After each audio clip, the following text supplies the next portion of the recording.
welcome back with Noobert to the channel Noobert. Today, well, Undercards finally got the Chapter 2 update, and we have quite a few new cards to look at.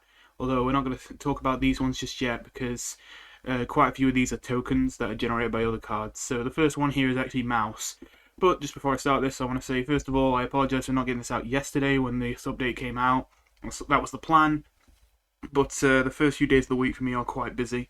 And I spent 2 hours recording this yesterday, and of course, even though I checked that to make sure I definitely was recording, I didn't check to make sure that my mic was definitely on, and of course the whole kind of point of this is the commentary, so couldn't use that. So anyway, I'm going to be going through every single card that is brand new in this set, and I'm going to make a prediction about how good I think they're going to be. And obviously I'm prepared to be wrong on quite a few of these, but I'm just kind of curious how good I've gotten at predicting cards and their quality. And obviously it might give you some direction if you don't know what to try, on what might be the best thing to try and make a deck around to start off this competitive season. That said, I will mention, I have only played one game in this new update, and of course even then I didn't have that many of the new cards yet, because I do have some dust to craft, quite a few, but I haven't spent any yet. So that means that the majority of these cards I've never touched. So I'm just going based off of how good they sound. We're off to a promising start though with Mouse, which might be a new contender for one of the best 1-drops in the game. So 1-cost 1/2 that turns every monster costing 1 or less gold in your deck into another copy of Mouse. And if Mouse dies, then it just burns a mouse in your deck to summon another mouse. So essentially, obviously, you would make a deck with a decent amount of 1-drops, and then you would essentially have a undying 1-cost 1/2. Well, not literally immortal. Again, if you run out of mice in your deck, eventually the mouse will finally die for real. But you could put so many in your deck that it would live for so long it would basically be immortal unless it was silenced. So yeah, you can probably see why I expect this is going to be one of the best 1-drops in the game now, because even if it is just a 1/1/2, just the concept of a 1/1/2 that just you basically cannot kill is, well, obviously it's quite an exciting one. Now, it does have its ups and downs. This could have been a really powerful card, but I do think it's going to be held back a bit by the fact that obviously at 1 attack it's not that much of a threat, and if you buff it to get more attack, that's good, but then when it dies, the resummoned version is going to go back to 1 attack. So there isn't really a consistent way to make sure the mouse stays threatening to take advantage of the fact that it's basically undying. But that makes sense, because if there was, it would probably be an overpowered card. But it seems like the point of this is to get a bit creative on how you could make this card powerful. Personally, I'm almost kind of expecting the best strategy might be sacrifice effects. For example, the determination spell that forces you to kill one of your monsters to summon the next lost soul. I kind of forget that's actually quite a good tempo play if you have something good to combo it with, because the lost souls, I'm so used to them coming from the passive that I keep thinking they're 1/1s, but they're 3/3s. You can get a 1-cost 3/3 with an upside by sacrificing your mouse. Only it's not even really a downside that you have to sacrifice it, because it's instantly going to replace itself. In fact, it's going to take one of these 1-drops out of your deck, which it's probably good to take 1-drops out of your deck when it's like after your first turn, because you know the best time to have 1-drops in your hand is during your first turn. So yeah. Then there's Cheese Block, which is of course made for the same kind of strategy. It's a 2-cost 2/2, and when it dies, it summons a 1/1 copy of another monster costing 1 or less gold from your deck. This card is interesting, and I definitely think that it has potential to be really strong in future. For now, I think that this will basically just see use with mice, which still I think means it will be good, because as I say, I expect mice is going to be this mouse deck is going to be pretty strong. But it does mean that the full potential of this card probably isn't realised yet. When I was looking through the options of 1 or 0-cost monsters this could summon, there really weren't that many that seemed like they were abusable. Effects like this are usually really powerful, and on a 2/2 stat line for only 2, this seems really good. But it's just 1-drops in undercards don't tend to have very powerful passive abilities, and neither do 0-drops. I mean, I suppose worms aren't that bad off of this, but I mean, they're also not that good. There's the 1-drop that gains attack when you play spells. That's decent. It just seems like a slightly above average tempo play, because obviously in the end it's at the very least like a 2-3-3, but the 3-3 is spread across a decent amount of time. Um, but yeah, it doesn't blow me away. So I definitely think it's going to see play, but mostly just to synergize with mice. Then there's Dog Cone.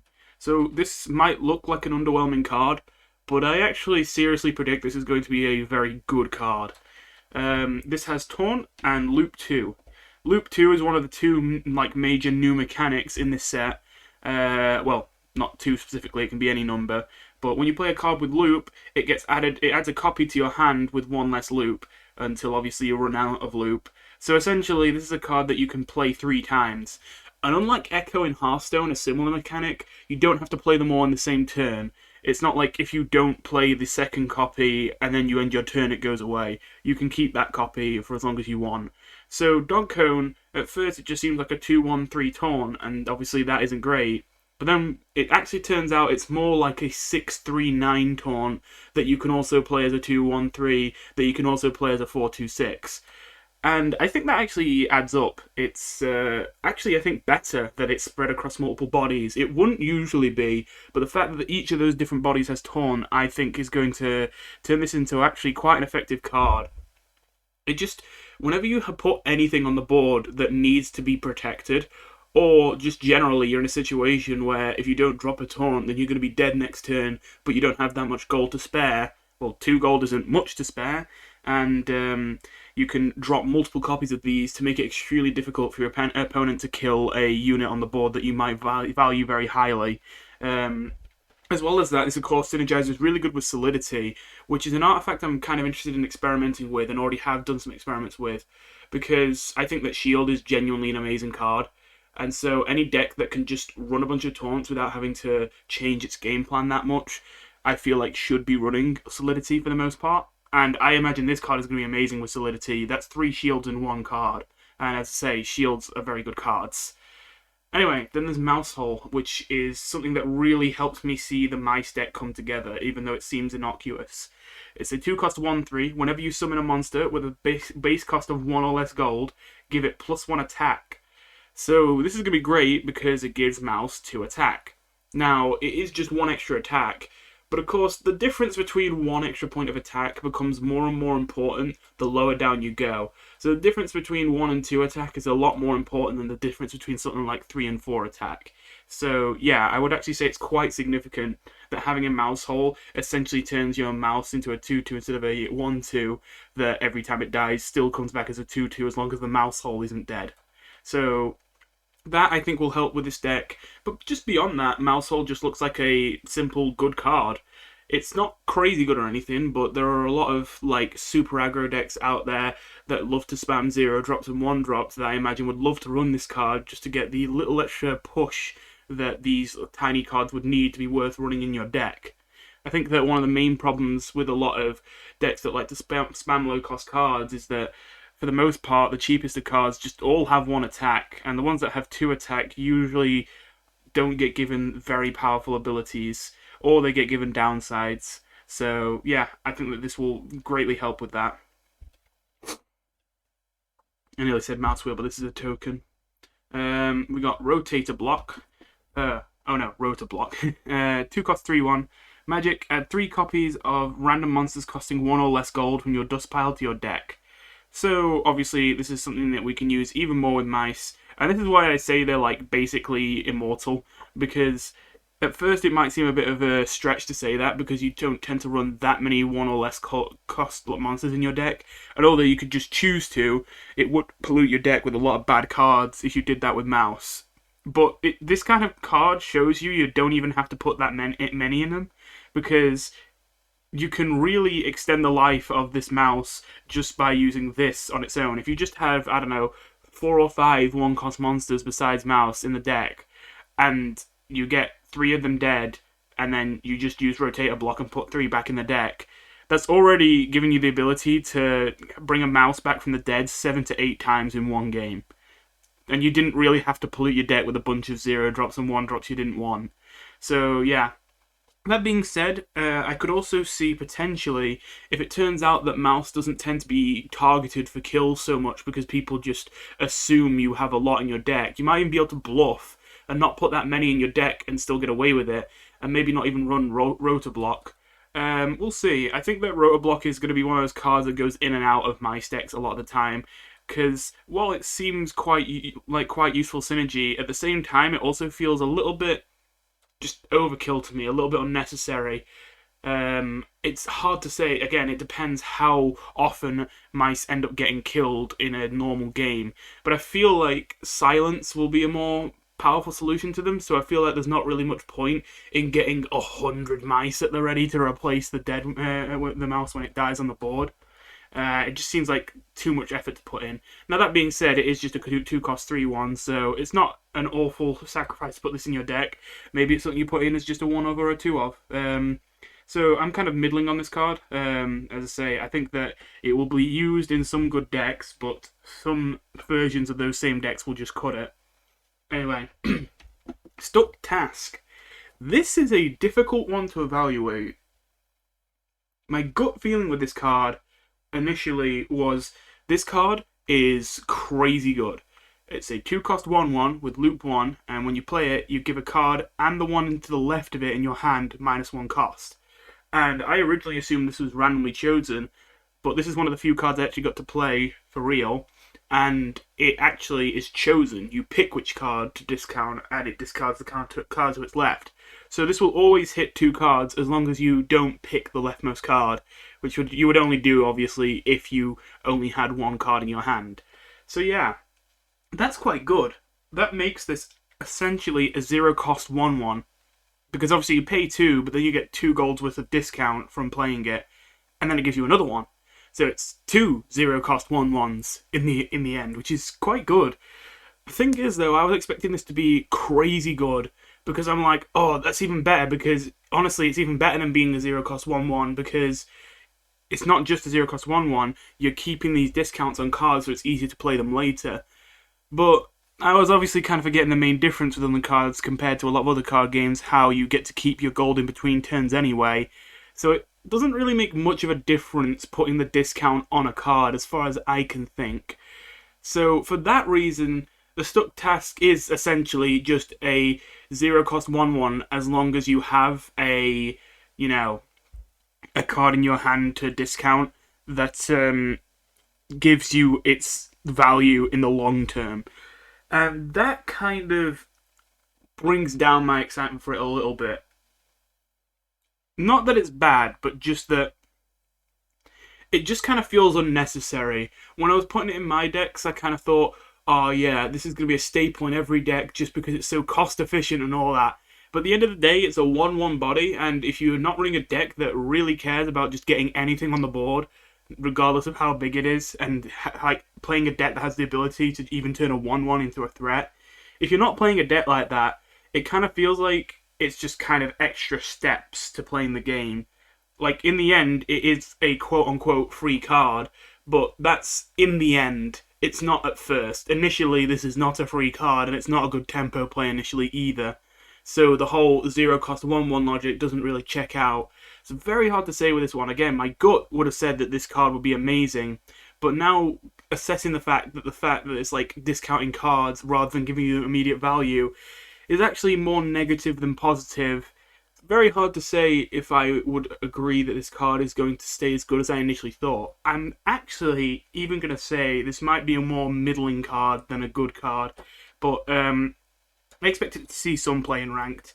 I mean, it's all that said, all the negatives I've said about it, it's still very good. If it didn't have loop, I would be more skeptical, but the fact that you get 2 of them is just good value. Anyway, Ultraman. This is a bit of a hard one to say with. It's a 3-cost 2/4 taunt, and you play it and it burns an ally monster in your hand, I assume at least, to gain +3 HP. I would assume it's in your hand. That would be the only thing that makes sense to me. So, this can be a 3-cost 2/7 with taunt. But how impressive is that? You see, again, this is hard to evaluate, just like a lot of other cards in this set, because This seemed really bad to me on its face, because a 3 cost 2/7 taunt, obviously it's above average, but it's not really that impressive for a card that has no other abilities and except an ability that's a downside. But to be fair, this downside isn't that bad, considering I've mentioned before how in undercards most decks actually have such good card draw that, and with the only like limit of 7 cards that you can have in your hand, actually you often find yourself struggling to empty your hand. So having to burn a card in your hand, as long as you get to pick it, which it sounds like you do, actually might not be that much of a downside, and in very niche cases even an upside that prevents you from burning a card in your deck. But is it worth the upside, considering the upside also seems a little bit underwhelming? It depends if you can really make this threatening. 7 health is a lot of health to have on a 3 cost body, which does make it more appealing, and perhaps you can make it be useful combined with the taunt. I guess against ice caps that does seem good, especially because it's 7 health, 2 ice caps wouldn't be enough to kill it. But with only 2 attack and with no active ability on this, it just seems like it's not something your opponent will have to panic to try and remove. Unless you ran magics, or just run buffs, but it feels like a bit of a waste to waste your noodles on this. And a lot of other forms of buffs aren't very cost efficient. So if you're not using noodles, then yeah. Anyway, but magic is a genuine option here. Even though magic is usually a card we associate with like low rank players because it's like a free card. There's a reason that so many low rank players use it, because it's a free card and it's actually one of the good free starter cards for the most part. I mean, you don't see it in high rank play so much, but I wouldn't say it's because it's bad. It's more just it gets pushed out by that point. It's not a bad card, there are just more better cards. So why do I think that you would run magic just to deal with this card? Well, first of all, obviously there are other cards in this set that get use out of having their stats swapped that I think could be a lot more effective if they got an attack boost because they have a lot of health and not that much attack. But as well as that, there's the fact that Magic being a base card is going to be an upside because there's a card you're going to see later that synergizes with base cards that I think is really good. Like, really good. Anyway, then we have Ambulance, which is a 3 cost 2/3 with dodge 1. Whenever you take damage during your turn, spend a dodge to heal 4 to all allies. So when we look at this card, we're going to have to... Oh, I just realized, if I didn't mention Ultiman, my prediction is the end that my prediction in the end is that Ultiman is going to be kind of meh. Like, you'll probably see him every now and then in rank, but for the most part, I don't expect Ultiman to be that popular. Anyway, Ambulance. When we kind of assess this card, I think that you want to kind of ignore the ability to start and just look at this as a 3 cost 2/3 dodge. Is that alright? Well, it might seem like it at first. Ranger Rudin, which was just a 3 cost 3/2 dodge with no other abilities, was actually a pretty good card that I saw in quite a few aggro decks, and for good reason. But I think Ranger Rudin, it was just because of that magical 3 attack number. With Ambulance, I think with 2 attack and having more health, which is less useful combined with dodge, I feel like it's, on its pure stats, not as threatening, but still playable, definitely. It's a decent stat line. So why am I ignoring the ability for now? Well, honestly, I think the ability is pretty minor, even though it has the potential to be really, really good. You see, dodge is something that's much more generally applicable to be good. You know, there's more situations in which getting a dodge off on a unit is going to be better than the heal. It is 4 HP to all allies, and of course, if you got a board full of damaged allies and you yourself are damaged, that's amazing. But if you're not in a situation where you need healing, and if you don't have a board with damaged allies on it, then that kind of sucks. Now you may be like, oh yeah, but you can trigger when this happens by damaging yourself, so you should still use this because you're only going to trigger it when it's going to be good. You're only going to trigger it when you need healing and when you have lots of damaged allies on the board. And obviously I see that logic, but the problem is, how are you going to damage yourself? There isn't actually that many self-damage cards in Undercards. I can't think of... I imagine there's at least one already in the game. But before this set, I can't think of any cards actually that self-damage off the top of my head, except the warrior, but that doesn't damage you, that damages itself, like the monster. So that means that we don't have a great pool of cards to use here to activate this when we need it. There are 3 cards, I remember right, it's 3. There are 3 cards that have been added this set that self-damage, but 3 isn't that many, and one of those 3 can't self-damage the second you play it. It's only when it kills a unit. So, yeah, this is going to be an extremely difficult ability to activate at the right time. And it's even something you might be forced to activate when you don't want to. You might be at full health, you might get nothing off the healing, but you might be forced to play a self-damage card this turn to be able to win the game later on, and it will take the dodge away from Ambulance without doing anything, which is obviously not very effective. So yeah, I think I've talked myself into saying this is going to be a bad card. I was going to say probably meh before, but it just seems like this ability is going to be so hard to use right. It's going to take so many stars to align that at the end of the day, it's basically non-existent. And if that ability is basically non-existent, we're essentially just looking at a 3/2/3 dodge with an extremely insignificant upside. So yeah, I think it's fair to say this is a bad card. It's not doomed to be bad forever. Again, future cards added might make this card make more sense in the future context. More self-damage cards will probably make this more usable. And of course, technically, you don't have to use a specific self-damage card. You could just play a card that damages something that you have the option of targeting yourself with. But then you're probably wasting your gold. Unless it's absolutely needed to prevent lethal happening. Anyway, on a more light note, Cafe Table. 3 cost 3/4. Magic. Remove an ally monster's negative effects and give it Taunt. So, despite how vanilla that might seem, I actually think this card looks quite good. Now, I will be a little bit cautious here. I haven't been able to play this card yet.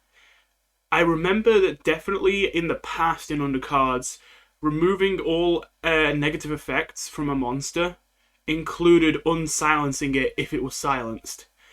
I don't remember if that's still the case, because I don't know why, but I have like a vague memory of trying to do it once and it didn't work, and I didn't know why it didn't work, and I thought, oh, maybe they updated it.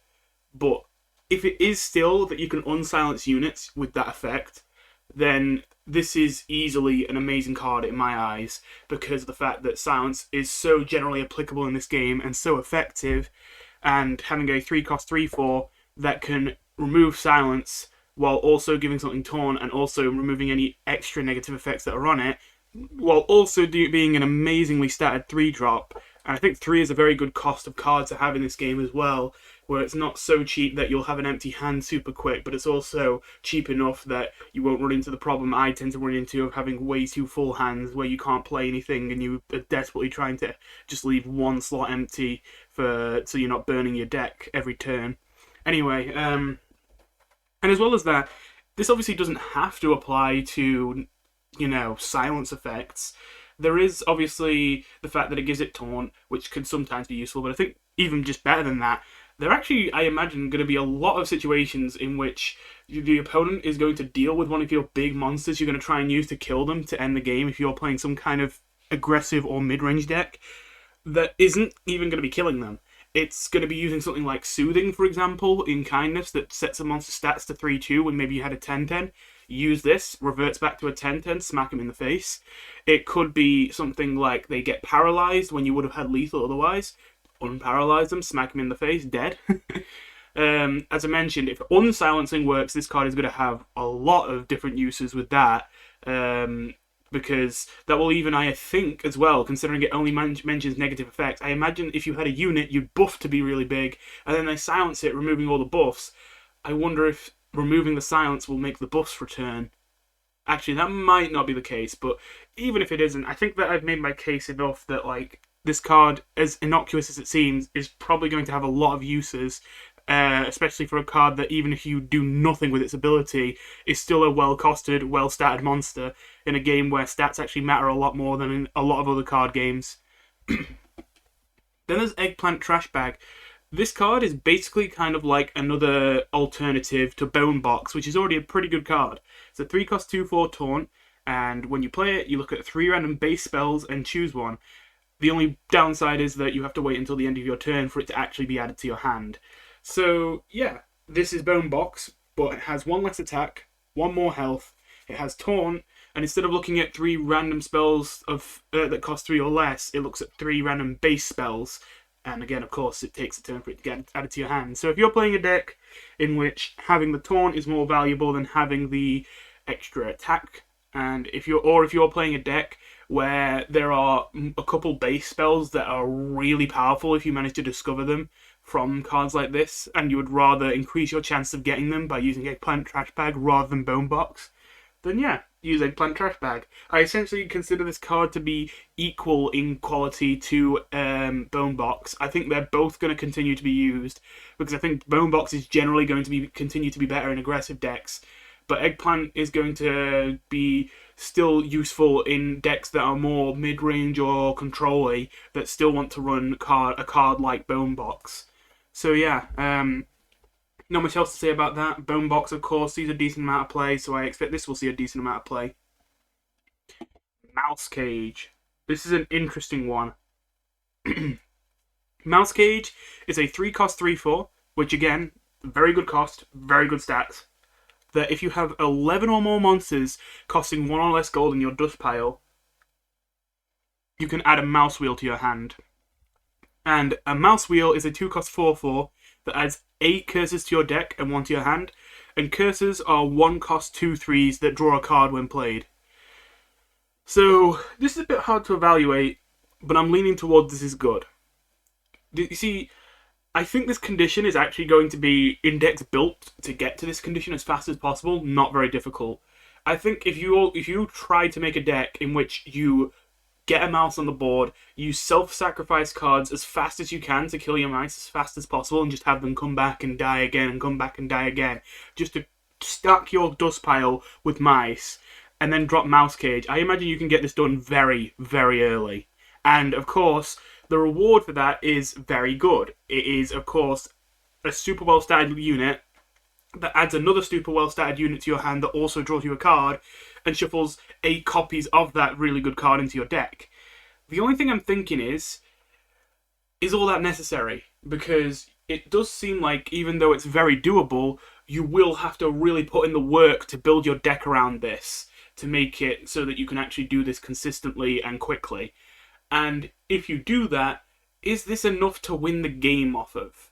Because yes, this is very good stats for cost, and yes, it will keep providing you with fuel, but obviously this isn't a surefire win the game kind of situation, obviously, and I'm not complaining about that. I don't think it should be. That would be overpowered. But it's not a surefire win the game, and I expect you would win the game with the good stats, because this seems like a more aggressive kind of deck, and that seems like the intention here. But the problem is here that if you're going to win the game off of aggression, you're not going to get much time at all to draw the 8 curses that you got shuffled into your deck. So then you have to kind of look at it more like, instead of shuffling 8 curses into your deck, that you've played a 3/3/4 and built your entire deck around it so that it gives you a 2/4/4 that gives you a 1/2/3 that draws you a card. And then you can't really assume that you're going to get another cursor. Maybe you could assume you could get one other cursor before the game ends, but if you're trying to end the game early, I feel like you're not going to get much time to get those cursors from your deck. Unless you can find a kind of deck that pulls the cursors out specifically, maybe then, but otherwise it seems like that's the only thing that's holding this back. In theory, this is really powerful, but it just feels like there's a bit of a conflict of interest here, where this wants to go into some kind of, combo deck, but it isn't an OTK, so it on its own doesn't make its own combo deck. It's not going to be something that absolutely wins you the game, so it's like a weird hybrid of an aggro and a combo card.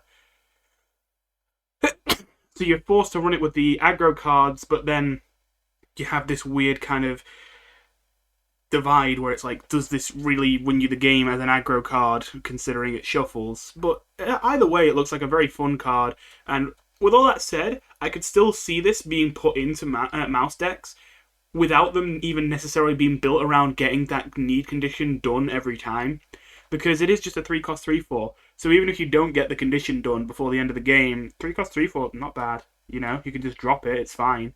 Again, in other card games that might be underwhelming, but again, undercards, stats for cost, they actually matter a lot. And 3-3-4, very good stats, very good cost.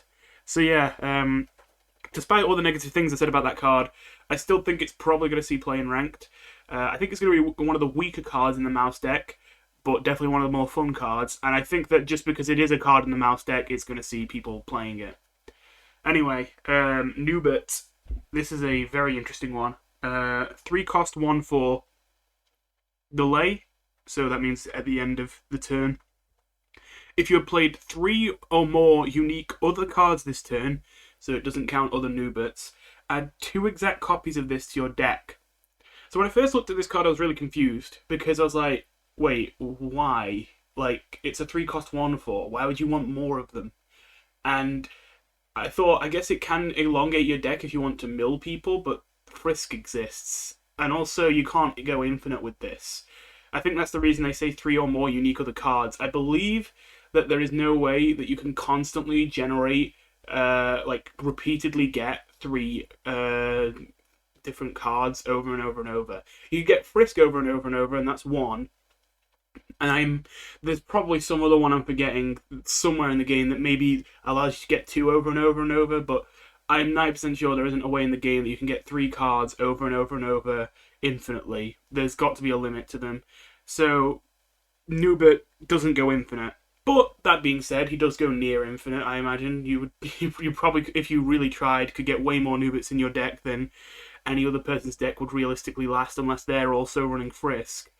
But yeah, main point here is, at first it seemed very dumb because I was trying to look at this from the perspective of it being a mill card, but I was completely wrong in doing that, because I didn't realise, well I did realise, but I didn't think about it at first, exact copies. So it seems like the point of this is instead to buff it up and have super buffed Nooberts that keep shuffling themselves into the deck. Now, this seems quite useful actually to me. This was a kind of a slow realization kind of card where it looked awful at first, but the more I looked at it, the better it seemed. Because I was starting to think, okay, so it's like a buff it up and then get more copies of it card, but those cards tend to be bad. So I don't think this card's going to be good. But actually, I think this one could be good, having thought about it more. Because I think one of the reasons why buff them up to make them good cards tend to be bad is you buff them up and you get all this benefit, and then it dies, or it gets silenced, and everything you invested in it is gone. Whereas with this one, you buff it up, and it gives you more copies of it. And it's not like if that one Noobert dies, then you're screwed. No, you get more Nooberts. So you don't just lose if they can kill one of them. And to be fair, if they silence them, you'll get more Nooberts, but the buffs will be gone from those Nooberts, which that is a downside. That does suck. But aside from that, they don't really have a way to screw over your Noobert that, like, just is an instant lose the game. It seems like there's going to be enough counterplay here to be able to relatively consistently ensure that your Noobert is going to be nice and buffed up, and there's going to be multiple copies of him so that you don't just lose the game when one of them dies. And having a consistent way to generate just more and more big units that your opponent basically has to kill with either silence to remove the buffs or hard removal sounds like a pretty consistent way to try and win the game, because, well, you've not got an infinite source of silence or hard removal. Hardly any decks have more than, like, 3 to 5 sources of silence or hard removal. So once you played your 6th Noobert, I'm pretty confident that your opponent will be dying in a turn or two's time. Now, that is 6, which is why I'm not going to jump the gun and say Noobert is, like, the best card in this set or whatever. Although I do have some ideas of what the best cards in this set are already. Thingy. So yeah, having looked at this card for a bit, I'm going to say that I think it's going to be above average, but not much more than that. I think that Noobert decks are going to be playable in ranked, even at high ranks, but they're probably going to be the kind of decks that are usually outclassed by other, like, top tier decks, but they're absolutely usable in ranked is what I'm expecting. And I will expect that this is a card that you only run if you build a deck around it. I mean, I think that's kind of self-explanatory. Anyway, then there's Plug Girl. I'm gonna be frank with you. All of these plug cards, I think they suck. Well, no, there's one plug card that looks good to me that kind of makes me think, oh, maybe they're good. But I think that the plug package as a whole is bad.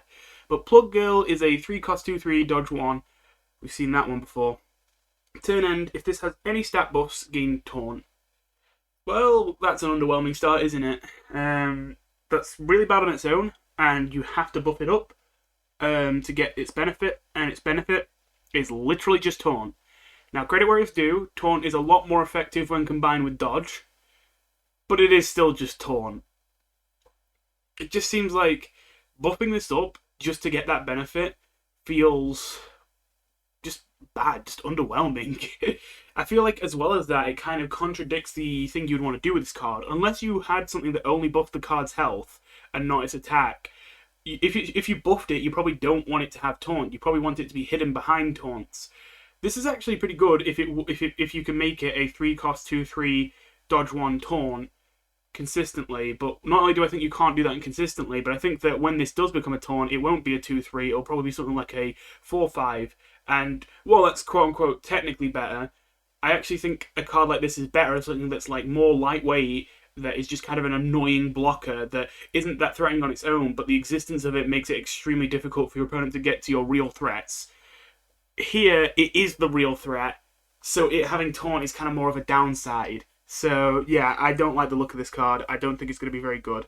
As I say, it would only be good if the plug package as a whole is good, and I'm starting to think it won't be. Well, this doesn't prove my point very well. Small Plug is one of the few cards in the plug package that I think makes it look a lot better, but I'm not sure if it's actually going to be enough to save it. Small Plug is a 3-cost 2/5, and already that is a very good stat line for the cost, so the ability doesn't have to be that good to make this card good, in my opinion. Now, the main downside to a 3-cost 2/5 stat line is I kind of call 3 attack a magic number sometimes, and that's because for the most part, except for really cheap monsters like 1-cost monsters like Mouse that I mentioned earlier, if a monster has less than 3 attack, it tends not to be very threatening. There's something just about 3 where that's kind of the point where you can't just ignore it for multiple turns on end and expect to live. And as well as that, it just seems like there's a lot of things that something with 3 attack can trade into, whereas 2 attack beyond the early game, there's a lot of things that isn't able to kill in 1 attack. I mean, this is kind of just going off feel, but I mean, I've played the game for a while, and I imagine a lot of people would probably agree that 3 attack is quite like a much more threatening number than 2. The difference between 3 and 4 attack I don't think matters so much, but the difference between 2 and 3 I think is actually quite significant. So, and of course it also matters because of the veteran artifact if you're running that, just as a little extra on top of that. So anyway, usually a card like this, a 3/2/5, would be one I'd look at and I'd say it's good stats for cost, but it's just not that threatening, so that your opponent won't even try and kill it, so all that health won't matter that much, and you don't mind that your opponent won't try, and you will be bothered by the fact that your opponent won't try and kill it, because now you're just going to try and hit them with it, but it's not going to be that threatening, and you're kind of hoping that your opponent spends lots of resources in trying to kill this, more than you paid to get it on the board, but it's probably not going to happen because they'll just ignore it until they can kill it really easily. But in this case, it's different because you don't have to buff this up to make it a threat. It's already a threat as it is. Even though it only has 2 attack, that active ability that every plug you summon can be given haste is quite intimidating. In fact, this is almost a card that I could see being good, even just as a bluff kind of thing, because your opponent can't really leave this on the board and feel safe, at least if they have a board themselves, because this thing can give haste to as many plugs as it wants a turn. So it's not like it has to just give haste to 1 and it's done. If you save up gold, you could have a turn where if they leave a small plug alive on the board, you could just be like, okay, slam down this, slam down that, charge that into all your units. I've cleared your entire board and now I have a full board full of giant buffed plugs. Because I haven't mentioned this yet, but plugs have a lot of hand buff synergy going on. So they'd be hand buffed as well, which obviously works well with the haste. So this is why I say this is one of the main kind of hopes I see for the plug package, even though it, as a whole, I think I'm leaning towards it being bad. Is I feel like this card is going to be really good at forcing your opponent to use more resources than they want to kill it. Because again, you're only paying 1 card and 3 gold for this. There's not many things that cost 3 or less gold that would kill this in 1 card. So your opponent is most likely going to be spending more than 3 gold to kill this. And again, the only way this backfires is if your opponent doesn't kill it because they're not scared of it. But because they kind of had that fear factor of, oh, what if you just drop 10 hand buffed plugs though and just wipe my entire board in 1 turn? I feel like a lot of the time they are going to be pressured into killing this when technically they didn't need to, but they can't see your hand. They didn't know they didn't need to. So, yeah. Also, again, this is another one that could be helped by magic. Again, having very good health, but not very good attack. I could see this being a card that every now and then you might decide to swap its stats to get lethal off of it. Anyway, then there's Wig Person, which, speaking of magic, this is an alternative. Although, I'm not sure I fully understand it, I'll admit. 3 cost 4/2, swap an ally's attack and health, and silence it. Now, when I say I don't know if I understand this, it's because if I have this right, after you swap their attack and health, you silence them. If you silence them afterwards, that would put their attack and health back to normal. I don't know if that's on purpose, just for some extremely niche interactions, or if that's just how the card is written and actually it does it the other way around, where it silences first and then swaps. I'm going to guess the latter, because it wouldn't make much sense to me for them to make a card that swaps their attack and health and then just instantly puts it back. So yeah, what do I think of this card? Bit hard to say since I don't know which one it does yet, but again, I'm going to work on the assumption it's the latter. I think that it could... when I first looked at it, I thought that it would be used as a better alternative to Magic, because I think that one of the only things that holds back Magic from being a genuinely good card is that 5 is just a little bit much to pay for an ability like that. And although you don't get a terrible body with it, you know, you get a 4/4 with it, this seems like a better body for the cost. And as well as that, just generally an effect like this is always going to be more effective on cheaper cards, even if those cheaper cards have small bodies because of the fact they're cheaper. The only downside here is, of course, that the unit will be silenced as well, and if they have some kind of ability, that might suck. But generally, you're probably going to use this on stuff where the stats matter more than the ability, so it probably isn't going to hurt too much. And of course, you could also use it as a self-silence card on things with negative abilities. So yeah, Wig Person, I initially was going to say, seemed like just a better alternative to Magic. Now, I'm going to say they might be equal to Magic, and that you'll see them kind of used interchangeably. The reason I say that is, even though on its own in a vacuum I think Wig Person is a better card, Magic is a base card, and I've already mentioned there is a card that synergizes with base cards in this set which looks very, very good to me, and I think that it's going to make it so that Magic could actually be the more favourable pick out of the two, even though technically Wig Person looks more cost effective and more easily usable to get lethals. Anyway, there's Cyber Balloon. This is an interesting one. Again, this is one of the few cards I've been able to play around with. It's a 4-cost 4/3 with haste, and when you play it, it has Program 1, which is the other new mechanic for this set.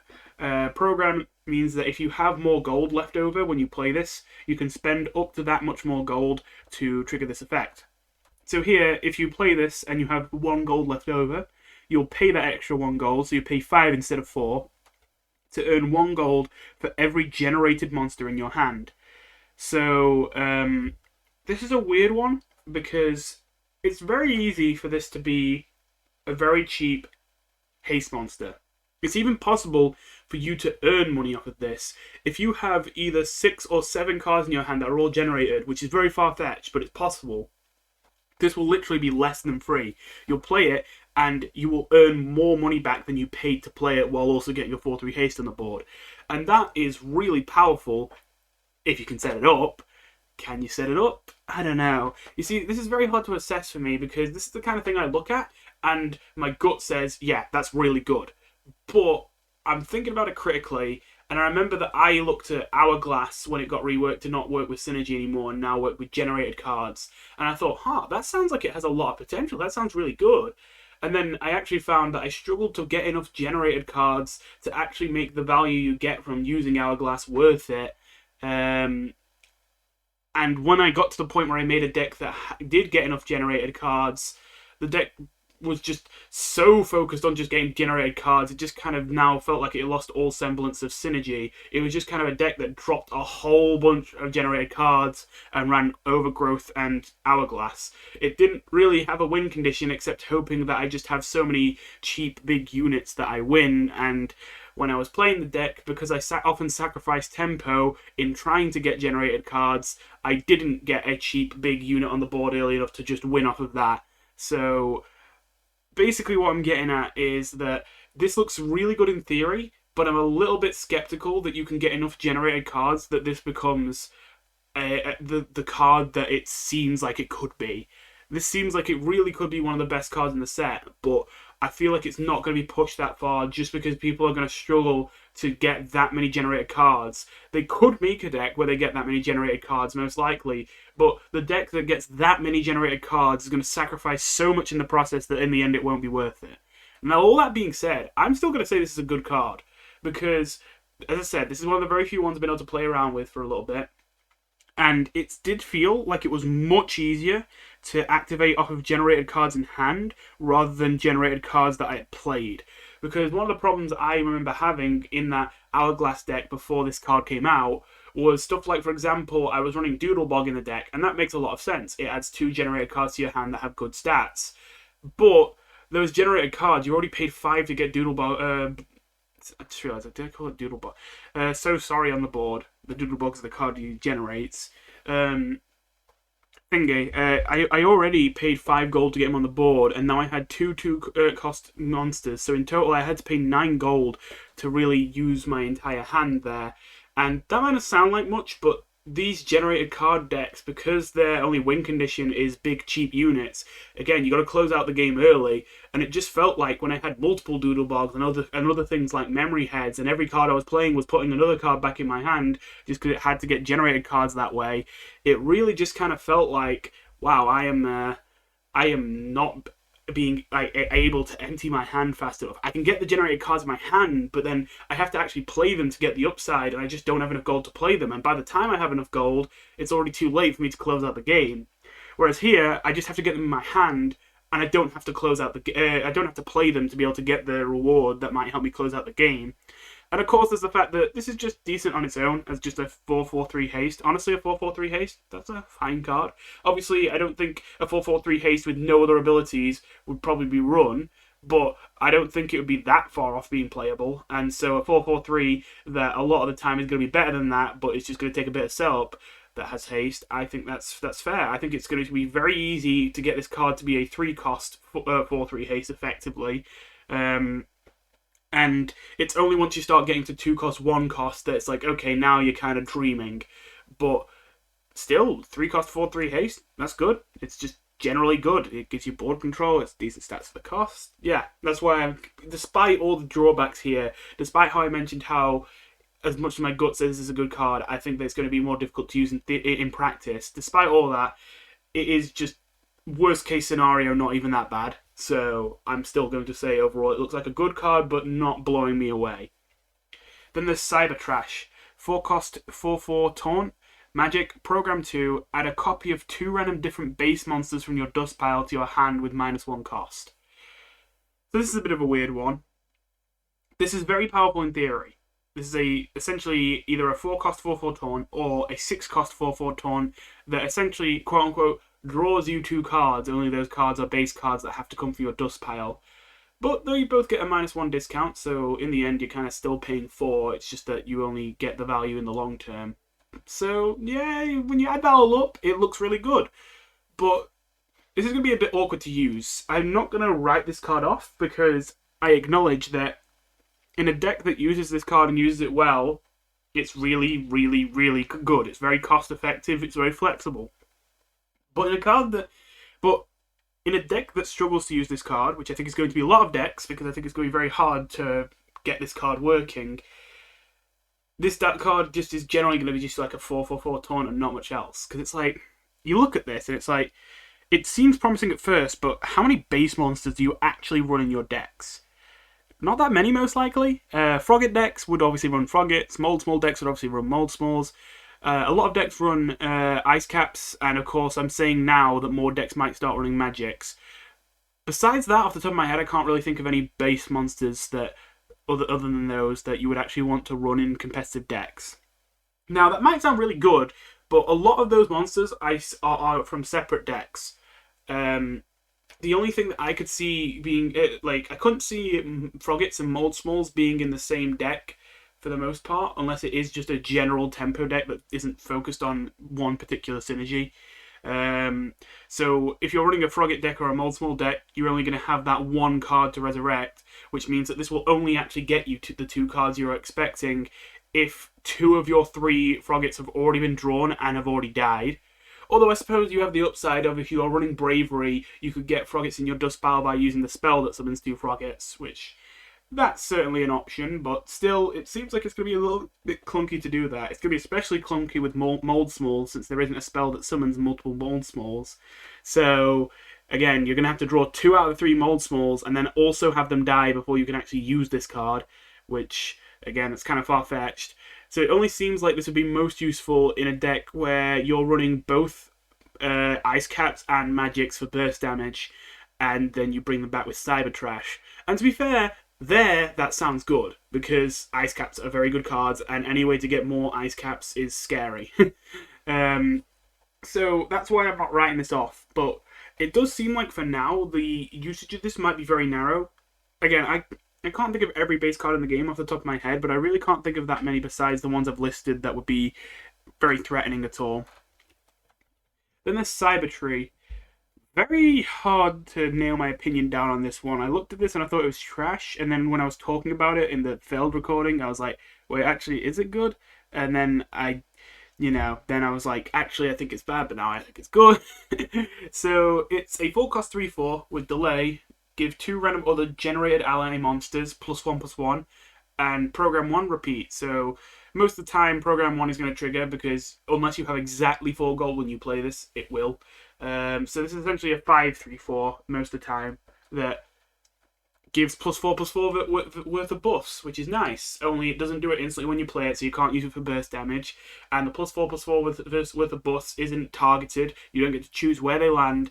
And on top of that, you only actually get that much if you have 2 generated monsters on the board. Most of the time, you're probably only going to have 1. To be fair, you still get +2/+2 then, which is still more than an average stat line, but I don't know. I don't know about this card. You see, I do value buffs, and this isn't that expensive compared to a lot of other buffs, but this isn't a buff that you can use to close out a game. Again, you will not get the buff until the end of the turn, so you can't use it for burst damage. And it has to be on generated ally monsters. You see, I really want to just say no to this card. I want to say, this card is just bad. But the only reason I'm struggling to say that is I'm just thinking about cards like Gift Bear. Like, every single one of the gifts counts as a generated monster. And it'd be very easy to get 2 gifts on the board, Cyber Tree, and now you got 2 of them up to 2/4, which is obviously not a bad play. Similar thing, you could use the card that's like a stick of dynamite to get 2 bits of dynamite and then buff them up to 3/3s. But even then, I'm saying this out, and now I'm saying it out loud and like listening to what I'm saying. I'm like, that's not even that threatening. I mean, it is a 4-cost, so maybe it's reasonable that it's not that threatening. But, well, I mean, I just mentioned it's a 5-cost, really, not a 4-cost, so yeah, this is why I find it so hard to nail this one down. I think I am going to settle on this. Seems like a bad card to me. I do see how it could be good. Again, buffs are valuable in making cards that have good health but bad attack, actual threats. So again, stuff like Ultraman back up here would love to be buffed by something like this. And if that does happen, yeah, that's great tempo. But again, this is untargeted. It's very conditional. And if you don't get the conditions met, this is just a very boring and bad card. So I think I'm going to say that's going to be a bad card. Unlike Cybershelf, which is a 4-cost 3/6 with Program 2, look at all spells of the enemy soul and add 1 to your hand. Alright, so I'm not going to lie, when I first looked at this, I would probably say this would maybe be definitely be in my top 10 best cards of the set, maybe even my top 5. I really thought this card was going to be very strong. But I will say there is something I've realised about it that does drag it down a little bit. So I'll explain why I think it's crazy strong at first, and I'll explain what dragged it down a little bit, but I think it's still going to be a strong card despite that. the part that makes me think it's going to be crazy is a 4-3-6 is not a bad stat line in this game. That is very respectable. So literally just playing this without the program is going to be a good idea actually in just about any deck that cares about tempo. You are not sad to play this card without the program. There are some cards where if you're playing it without the program, you're probably playing the card wrong. This one, no, it's absolutely fine to play this card without the program ability. Where it gets interesting, though, is obviously the fact that you have the option to use the program ability. Obviously, sometimes this is not going to be very useful at all, because you have to pay 2 extra to use it, and then after that you get a card added to your hand that you have to pay even more to use, and after all that, what if your opponent's soul just doesn't have any spells that help your deck? Yeah, if all that happens, that kind of sucks. But that's why you have the option to just play it as a 4-3-6, again, which is a completely respectable card. That's not a bad card to have in your deck. But the fact that it is a well-statted, well-costed card that also has the option of being something that in the right circumstances can be game-winning on its single-handedly, that is what makes this exciting for me, because obviously you always have the option to pay 6 instead of 4, and then just look at any spell of the enemy soul, and again, although sometimes you're going to get a dead draw and the opponent's soul is just not going to have any spells that are helpful for your deck at the current time, most of the time you're going to have an option that could be really powerful. For example, if you find yourself against a deck that's slamming lots of big units on the board and you haven't been able to stop it, just get absolutely running away with the board and just getting way more stat buffs than they ever should have been able to get away with, but your deck doesn't have any hard removal, but wait, their determination, drop down your cyber shelf, steal their hypergoner and just wipe their entire board, and then you win. Sounds far-fetched, but I mean, it's not even that out there. You can do the same thing with Patience with True Reflection. Justice, obviously, you could take Headshot. Justice will be an amazing one. This will help a lot if your deck has a bad matchup against Justice, because just about every Justice spell is amazing board control and amazing cost for kind of what you get. Also, reminder that even if you don't want board control, using this against Justice is going to be really good to get Undying Spears, because the spell will always be generated, and that means Undying Spears is literally just a 5-cost 6/8 taunt spread across 2 bodies for just for playing this card. So yeah, Justice is one that, like, no matter what, I don't think there'll be any time where it'll be a bad time to take a spell from Justice. There's only going to be a few that I really expect are going to be too bad. Again, like maybe like Perseverance would be a bad one, but even then, like Perseverance has Brain Shift, and that seems like a card that is generally going to be pretty useful for just about every single deck. So yeah, I don't think it's going to be too common for this card to not have any good picks, and even when it does happen, it's still absolutely fine. It's just a 4-3-6. So why is this card not really one of my top 5s in the entire set anymore? It's because I realised that program is not something you choose. If you have 6 gold left over or more than that, and you would rather play this as a 4-3-6, you're out of luck. Because when you play it, it will automatically spend that gold whether you wanted it to or not, and use the ability. That is the only thing that I think holds this back from being a really good card, is that you're forced to, if you want to play it without the program, you're forced to spend the exact amount of gold, so you only have 4 or 5 gold left over when you play this, so that it doesn't use the program. Which is, of course, kind of awkward. Now, all that being said, I've just talked about how even though it's not always going to be the perfect spell, there is almost no matchup in which there is not a good spell to pick. So even when you're forced to use the program ability, I imagine there'll be a spell somewhere in there that maybe you would have rather just played a 4-3-6, but you're not going to be sad that you got that spell. It's still going to be an absolutely fine play. Anyway, then there's Glitch. Oh yeah, by the way, I think I mentioned, but just to be clear, this card I expect is going to be, again, one of the better cards, even despite the fact I don't think it's really top 5 material anymore. I think that this is just generally going to be run a whole host of decks that are all going to be competitively viable. Anyway, Glitch. 4 costs 6/3. Whenever you draw a card, turn it into Arcane Codes, the spell that casts a random spell on a random target from the Arcane Scepter artifact. Dust. Give all Arcane Codes in your hand -2 costs and make them all free. This is an interesting one. When you look at this, you probably just think this is a meme card, and it might be a meme card, but honestly, I could see this being a genuinely good card, because, well, I mean, Arcane Scepter is a legendary for a reason. It may be a bad legendary, but Arcane Codes, just casting a random spell on a random target for 2 is not bad, honestly, on average. Like, it is something that has a lot of RNG to it, but at the end of the day, most aggressive decks rely on good luck to close out the game early. And I'm not even saying that to, like, insult them. That's just how aggressive decks work. That is that you get an advantage over the opponent that allows you to go just play way faster than them to the point where they cannot keep up with you and you manage to kill them before they can execute their game plan. And that's almost always because you're running a deck where you try and get as much opportunity as possible to get good luck with your draws or get good luck with the card's stats or whatever if it has a random ability that gives you the extra firepower you need to like push yourself to get an early kill. And Glitch kind of provides that. It has an extremely high attack value for a 4-drop. I think this is the first time we've seen a 4-cost 6/3. This is going to be very, very good to give health buffs. I can imagine stuff with like this with something like siphoning even after the nerf might be pretty good. And it gives you so much power to just pull some bullshit. If you're falling behind as an aggressive deck and you're about to lose the game, you can just play your arcane codes and pray. And again, even though it's not going to be very consistent, I imagine in general, because of course you control when you play these random bullshit spells, this is going to, on average, improve your win rate. Now, again, it depends on whether Glitch really fits into these decks. Not that it doesn't work with the game plan, but is it just not good enough just because the deck already has too many good cards, aggressive cards in it, that you don't have room to put a glitch in? Maybe that's the case. But I do think that there will definitely be some aggressive decks out there that would like to put glitch in them to just, again, have that bullshit factor that, okay, I'm falling behind, I'm going to lose the game, and I'm just going to risk it all now. Because if I don't risk it all now, I'll be forced into the late game and my deck isn't made to deal with the late game. So I'm just going to take a risk, see if random spells just get me to win the game.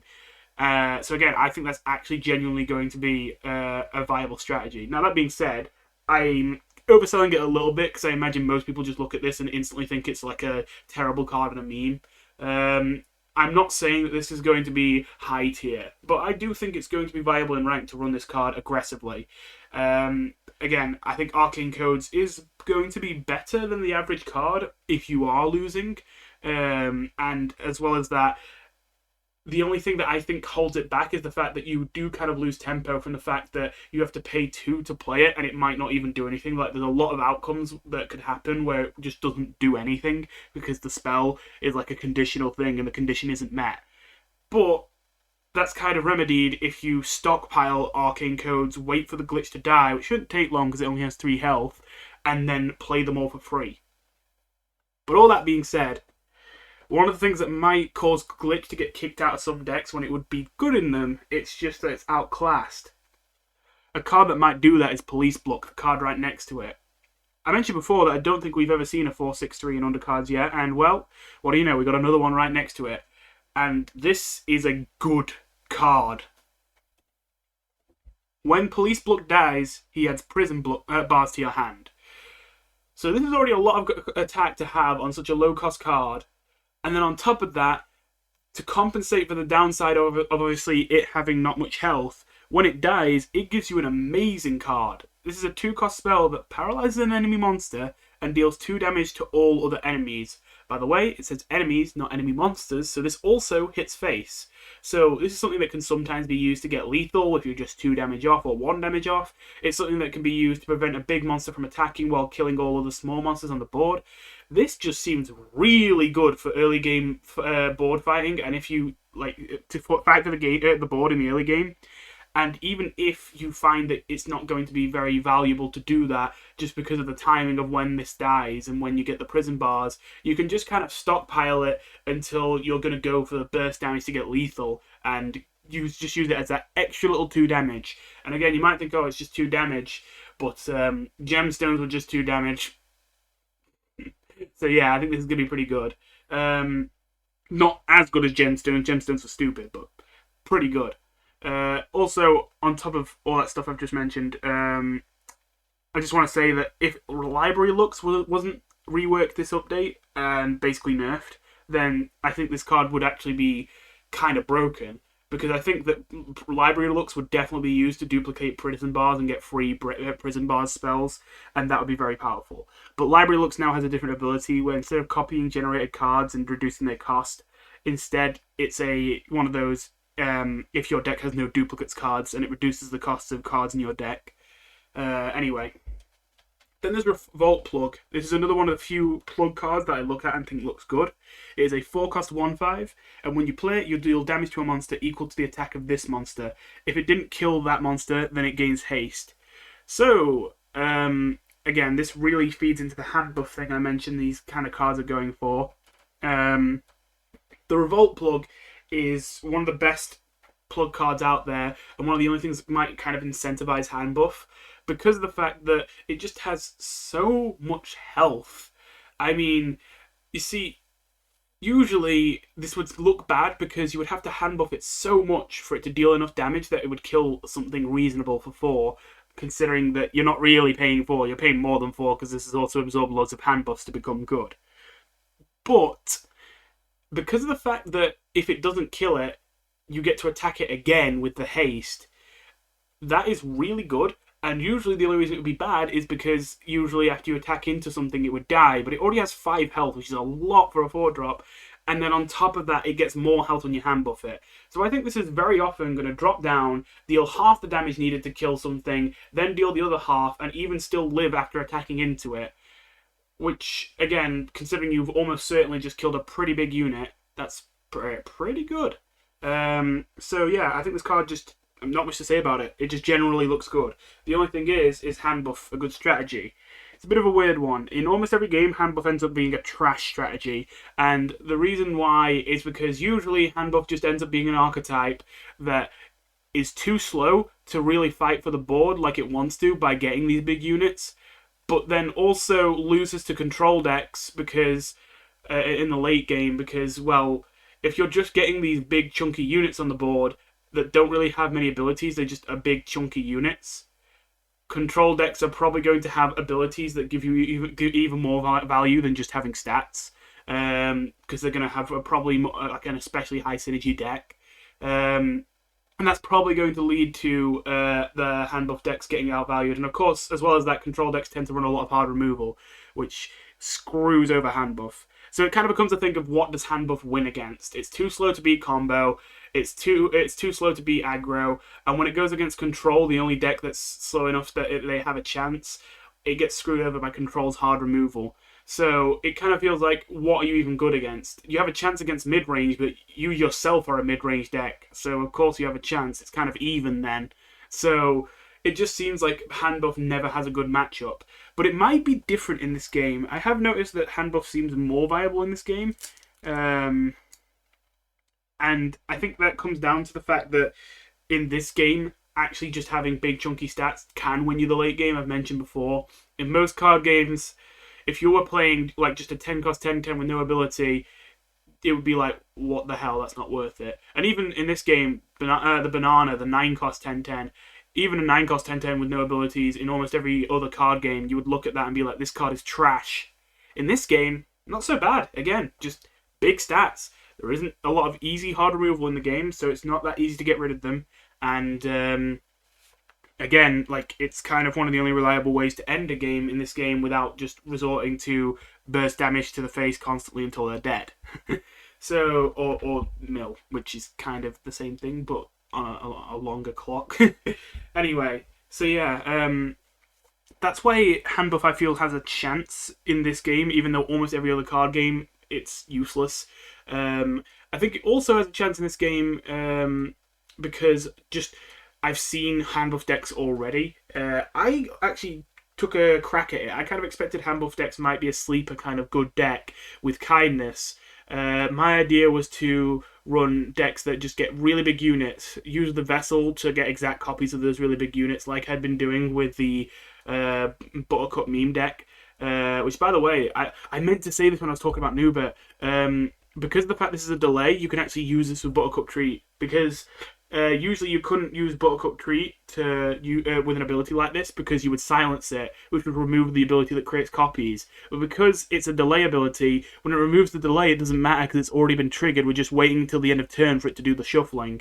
So although the Nooberts that will be shuffled into your deck will be silenced, they will have candy. Sorry, I just wanted to mention that because I forgot to mention that. But anyway, yeah. Hand buff, I thought hand buff kindness might actually be kind of a sleeper deck that was actually really good last season, and it didn't really pan out, but I could kind of see the pieces there. My idea was to run stuff like Noelle, and to massively increase your maximum health, and just create ways, again, to have big units and get multiple copies of them with exact copy cards, until eventually your opponent ran out of ways to kill them. And even though that didn't work out, I know that in ranked people have been trying a more direct way of making you win the game with hand buff, of just hand buffing the hell out of a casual Undyne and using date alphases to get it to attack multiple times until the opponent is dead. So yeah, that works too. So yeah, all that being said though, I don't think Revolt Plug can carry this archetype. Although hand buff could work in undercards, I don't think we're there yet. And I think considering a lot of the other plug cards look bad, I can't see Revolt Plug single-handedly carrying it. Now, I will add this disclaimer in. I could see a potential deck that doesn't go all in with plugs, that just runs the good plug cards and some hand buff cards that might not even be related to plugs, they're just hand buff cards, that might actually work. I'm not sure what that deck would look like. So I will put this a little bit above the other plug cards. I won't put it in the same boat of trash. I will say that this is meh for now. It should be a good card, but the synergy it's built for just seems not very good right now. I was talking about that for longer than I meant to. Sad Bun Bun. 4 cost 2/5. Magic, look at all 0 cost monsters in your dust pile and choose one to summon and gain +2 attack. That's really cool and interesting. It's a very clever play on the original Bun Bun shuffling. Summoning the 0 cost little 1/1 that gave her extra attack if it died. So this card, honestly, looks good to me. If you just use this as, just imagine using this just with a tiny frogget, just for example. It's literally just a 0 cost 1/1. Well, I mean, that's still a 4/2/5 that then summoned a 3/1. That's 5/6 stats in total. Now, it isn't as good as a 5/6, obviously, because 3 of that attack is on a 1 health body. But that's not bad for a 4 cost card. And the only condition to do that is just to have played a tiny frogget that died, which is really easy. In fact, you could even just run the Frogget's artifact to guaranteed get a tiny frogget in your starting hand. And if you play a tiny frogget on turn 1, I'm pretty sure by the time you play this card, you won't even have to wait for it to be in your dust pile. It will already be in your dust pile when you would want to play this card anyway. So yeah, decent tempo play. But then beyond that, I have a couple other things to say. First of all, obviously it has potential synergy with any future 0 cost cards that get printed. Worm is kind of interesting. Obviously the main problem with Worm is that it has no attack, but this obviously gives it attack. So that could also be used to make this a 4 cost 2/5 that instantly deals 2 damage and heals you for 2. Which, again, in some decks I imagine that'll be better. But beyond even that, there's something here that I'm not sure yet if this is intentional or not, or just a mistake. And I'll have to test it out later. But it says look at all 0 cost monsters. It doesn't say monsters with a base cost of 0. It says 0 cost monsters. Does that mean if this can resurrect any monster as long as that monster was hit with enough discounts that it became free? Now, don't get me wrong, it'd be very hard to hit enough discounts on the same card to make it that cheap. But, hear me out, with the stuck task, which could discount a card and be looped twice, you could make something cost 2 less. Then you could use Sad Bun Bun to resurrect a 2-drop. If you get multiple of those, obviously you could then do a 4-drop. You could use other discount cards, maybe get a 5-drop. It's kind of out there, but at the same time, it'd be so powerful, I imagine, that it would be worth going through all that trouble to set it up, if it does work like this in the first place. So, my assessment of this is going to be a completely fair but not super crazy card. If it doesn't work like what I've just said, if it's just going to be used to resurrect nothing but genuine 0 cost monsters, then I think it has potential to be really good in the future. But as of right now, I'm trying to think, and I'm pretty sure the only 0 cost monsters are just Tiny Frogget and Worm? I feel like there should be one more, but I think it is just Tiny Frogget and Worm. I'm wrong about that, aren't I? Whatever, I'll check later. But yeah, so I think that although this does look like an above average tempo play that looks very easy to activate, it is just above average, which means that, again, I think overall it's probably going to be a bit meh. It's going to be used in some ranked decks, but I don't think it's going to be used in like absolute top tier decks, and I don't think we're going to see this card everywhere. Stoned Lancer. What a beautiful choice of words. Candy, Transparency, Magic, and Shock. Gain +1/+1 and delay, lose its shock. So basically, this is a 4-cost 1/3, because it instantly gains +1/+1 when you play it, that heals itself and can't be killed on its first turn, or at least not by targeted. So basically can't be killed. And the turn you play it, it gets bigger for every spell you play that turn that costs 2 or more. But obviously after that point, you can't make it any bigger. At least not without playing buff spells, but you can't make it bigger with just normal spells. Now, my initial impression was bad, because Shock only activating with 2 or more cost spells means that it seems like it would be a lot of effort to make this even reasonably sized. Even just to make it like a 4/6, which is just a bit above average. That's what? 3 different 2 or more cost spells you'd have to play in one turn. Even if you had the cheapest spells you could play, that's still 10 gold you're paying in one turn to get that. You're paying 6 extra gold on top of the 4 you already played for Stoned Lancer.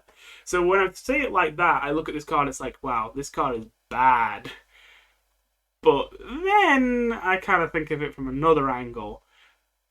That seems bad, but this is a card with both Candy and Transparency that has the potential to grow very big if you really, really built your deck around it. Transparency, of course, means that it's almost guaranteed to get at least 1 attack in, which means that the attack value you give this is more valuable because you're basically guaranteed at least 1 hit from it. So if it gets 50 attack... Okay, let's be more reasonable. If it gains 10 attack, which is pretty out there, but possible, if you manage to give it 10 attack, then that's more valuable than giving just any other card 10 attack, because you're going to get 10 damage in. Whereas with another card, it might just die instantly before you get even a single attack in. But then on top of that, not only is the attack more valuable, more importantly, the health is valuable, because even after it comes out of Transparency, it's going to have a lot of health, and it's going to be self-healing. Which means without a silence or hard removal, this thing is going to be basically unkillable. So yeah,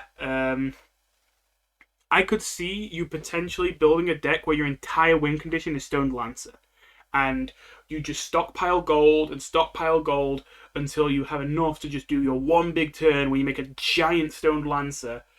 And then when it comes out of its Transparency, you use the Vessel to get even more Stoned Lancers. I know I'm coming up with a lot of decks like this, but I mean, it just seems like the way to go. You might not have to use the Vessel. I'm trying to think if there's other cards that make exact copies. It's kind of nagging me. There's a lot. I know that there's multiple cards in this game that say exact copies specifically, but I feel like I always forget which ones they are. But anyway, that seems like the main use you could have for this card. I definitely think if you're not making copies of it, it does seem a bit out there. But if you are making extra copies of this, and you're going to have this as a recurring threat, then again, this seems like a reliable way to kill someone. The main problem is just going to be the setup. You're going to need so much gold to make this big. But if you can get that, then yeah, this does seem to have the potential to make for a very, very powerful, I suppose, combo deck. Even though it's not technically an OTK, it basically is, because even though you don't die, the enemy doesn't die as soon as the Lancer is played, because it has to wait to attack, they also can't kill the Lancer without having to rely on dumb luck or something that hits everything, and I don't think anything in the game that hits everything except Hybergoner can kill something big. So, there's also Contamination. Yeah, well, generally most cards that can hit everything can't kill. So, Stoned Lancer is going to be near impossible to kill before he gets 1 attack in. And of course, if you can make him big enough, 1 attack might be all he needs to end out a game. All that being said, let's get on to the good card next to it, Suzy Plush. 4 cost 3/7. When played, deal 2 damage to you. If you have 10 or less health, program 3, deal 2 damage to all enemies instead. So, I mentioned that there are 3, if I remember right, self-damage cards in this set, and the thing with the self-damage archetype is I'm very mixed on it, because a lot of the cards that rely on self-damage like they actually do things when you become damaged on your own turn. A lot of them seem bad to me, but at the same time, every card that actually damages you to get a benefit looks really good, to the point where I'm wondering if those cards will be carried by the actual activators. So Suzy Plush here is just great stats for cost, and only an extremely minor downside that can become an upside if you abuse it, which obviously that seems good. You don't even have to abuse this with self-damage activation cards. We've only seen Ambulance so far, but we're going to see more soon, which is why I'm talking about this. In fact, I mean, I don't know why I'm being ambiguous about it. Vera Viracoon's right down here. You can already see it. If you're really that curious, you can read it right now. But, Thingy, yeah, I think that this is not that much of a downside. Now, I will say that self-damage in Undercards is probably a bit more of a downside than it is in a lot of other card games. In a lot of other card games, unless it will literally kill you right now, it is always worth it to self-damage to get more stats on the board, basically all the time. Whereas in Undercards, because there's a lot more burst damage strategies, self-damage is a little bit more intimidating. But again, I feel like they've compensated for that by making these self-damage cards really powerful. As I say, this is great stats for the cost. It's only 2 damage. The 2 damage can also become an upside if you use it to buff your Vera Viracoon, or you use it with an Ambulance at the right time, or you use it with another self-damage synergy card. And of course, it can also be used with Determination, who has cards that are more powerful when played at 10 or less health. You can use this to knock you below 10 health if you need to. And of course, this card itself is another card that becomes more powerful when you have 10 or less health. And this is what saves it for me. I would still probably say that Suzy Plush is a bad card if it only had that first half. Well, not a bad card, but a meh card. With that bottom half, where if you have 10 or less HP, you can pay 3 extra to not even damage yourself, and instead just deal 2 damage to all enemies, including the face. So that is a strafe that also hits face, so it can be used for lethal if you're just missing lethal, and it can also be used to clear the enemy board while putting a very well statted unit on it.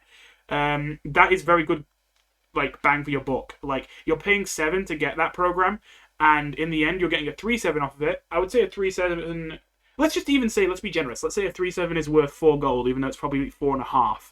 Say a 3/7 is worth 4 gold, strafe is worth 4 gold, and then you are doing 2 things in 1 card. So it's kind of like you drew a card. Like, playing a 4/3/7 and playing strafe would take 2 cards from your hand, but playing Suzy Plush only takes 1.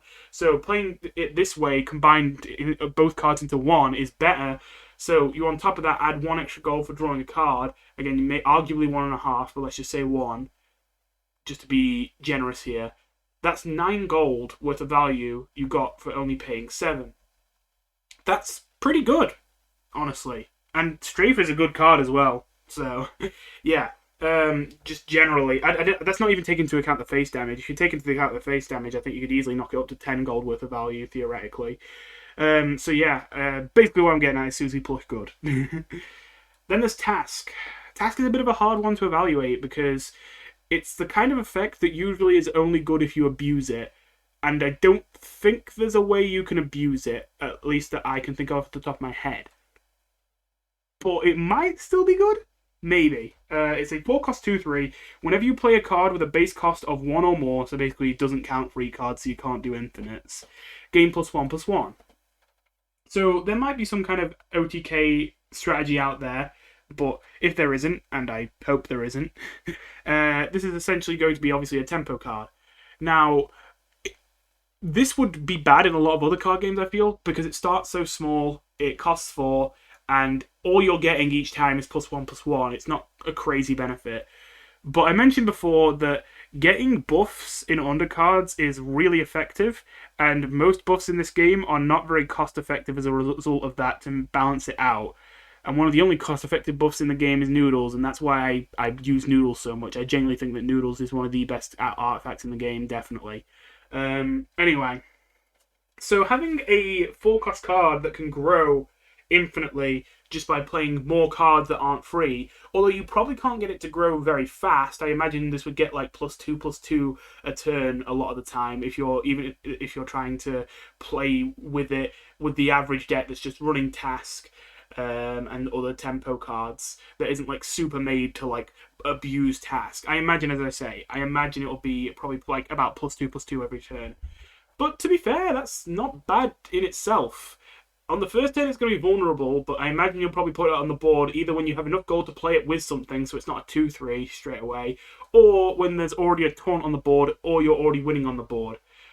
And then you can start playing cards, and it will very quickly get to a 4-5, which is a 4-4-5 is good stats. There actually isn't a 4-4-5 in the game yet with an ability that isn't a downside. The only other 4-4-5 in the game is one that deals 1 damage to all your allies, which obviously can be an upside, but generally that's a downside. Now, I say that. There is this card here. We'll get to that later. But yeah, at least before this set, if Yarn Ball didn't exist, then yes, this would be the only way you could get a 4-4-5 without a downside. Again, it's not a base 4-4-5, but again, I think on average it would be about that after 1 turn of being alive. And it's kind of hard to kill something like that. And then, if they don't kill it then, it just kind of grows out of control. They need to use silence or hard removal, otherwise you just kind of run away with the game.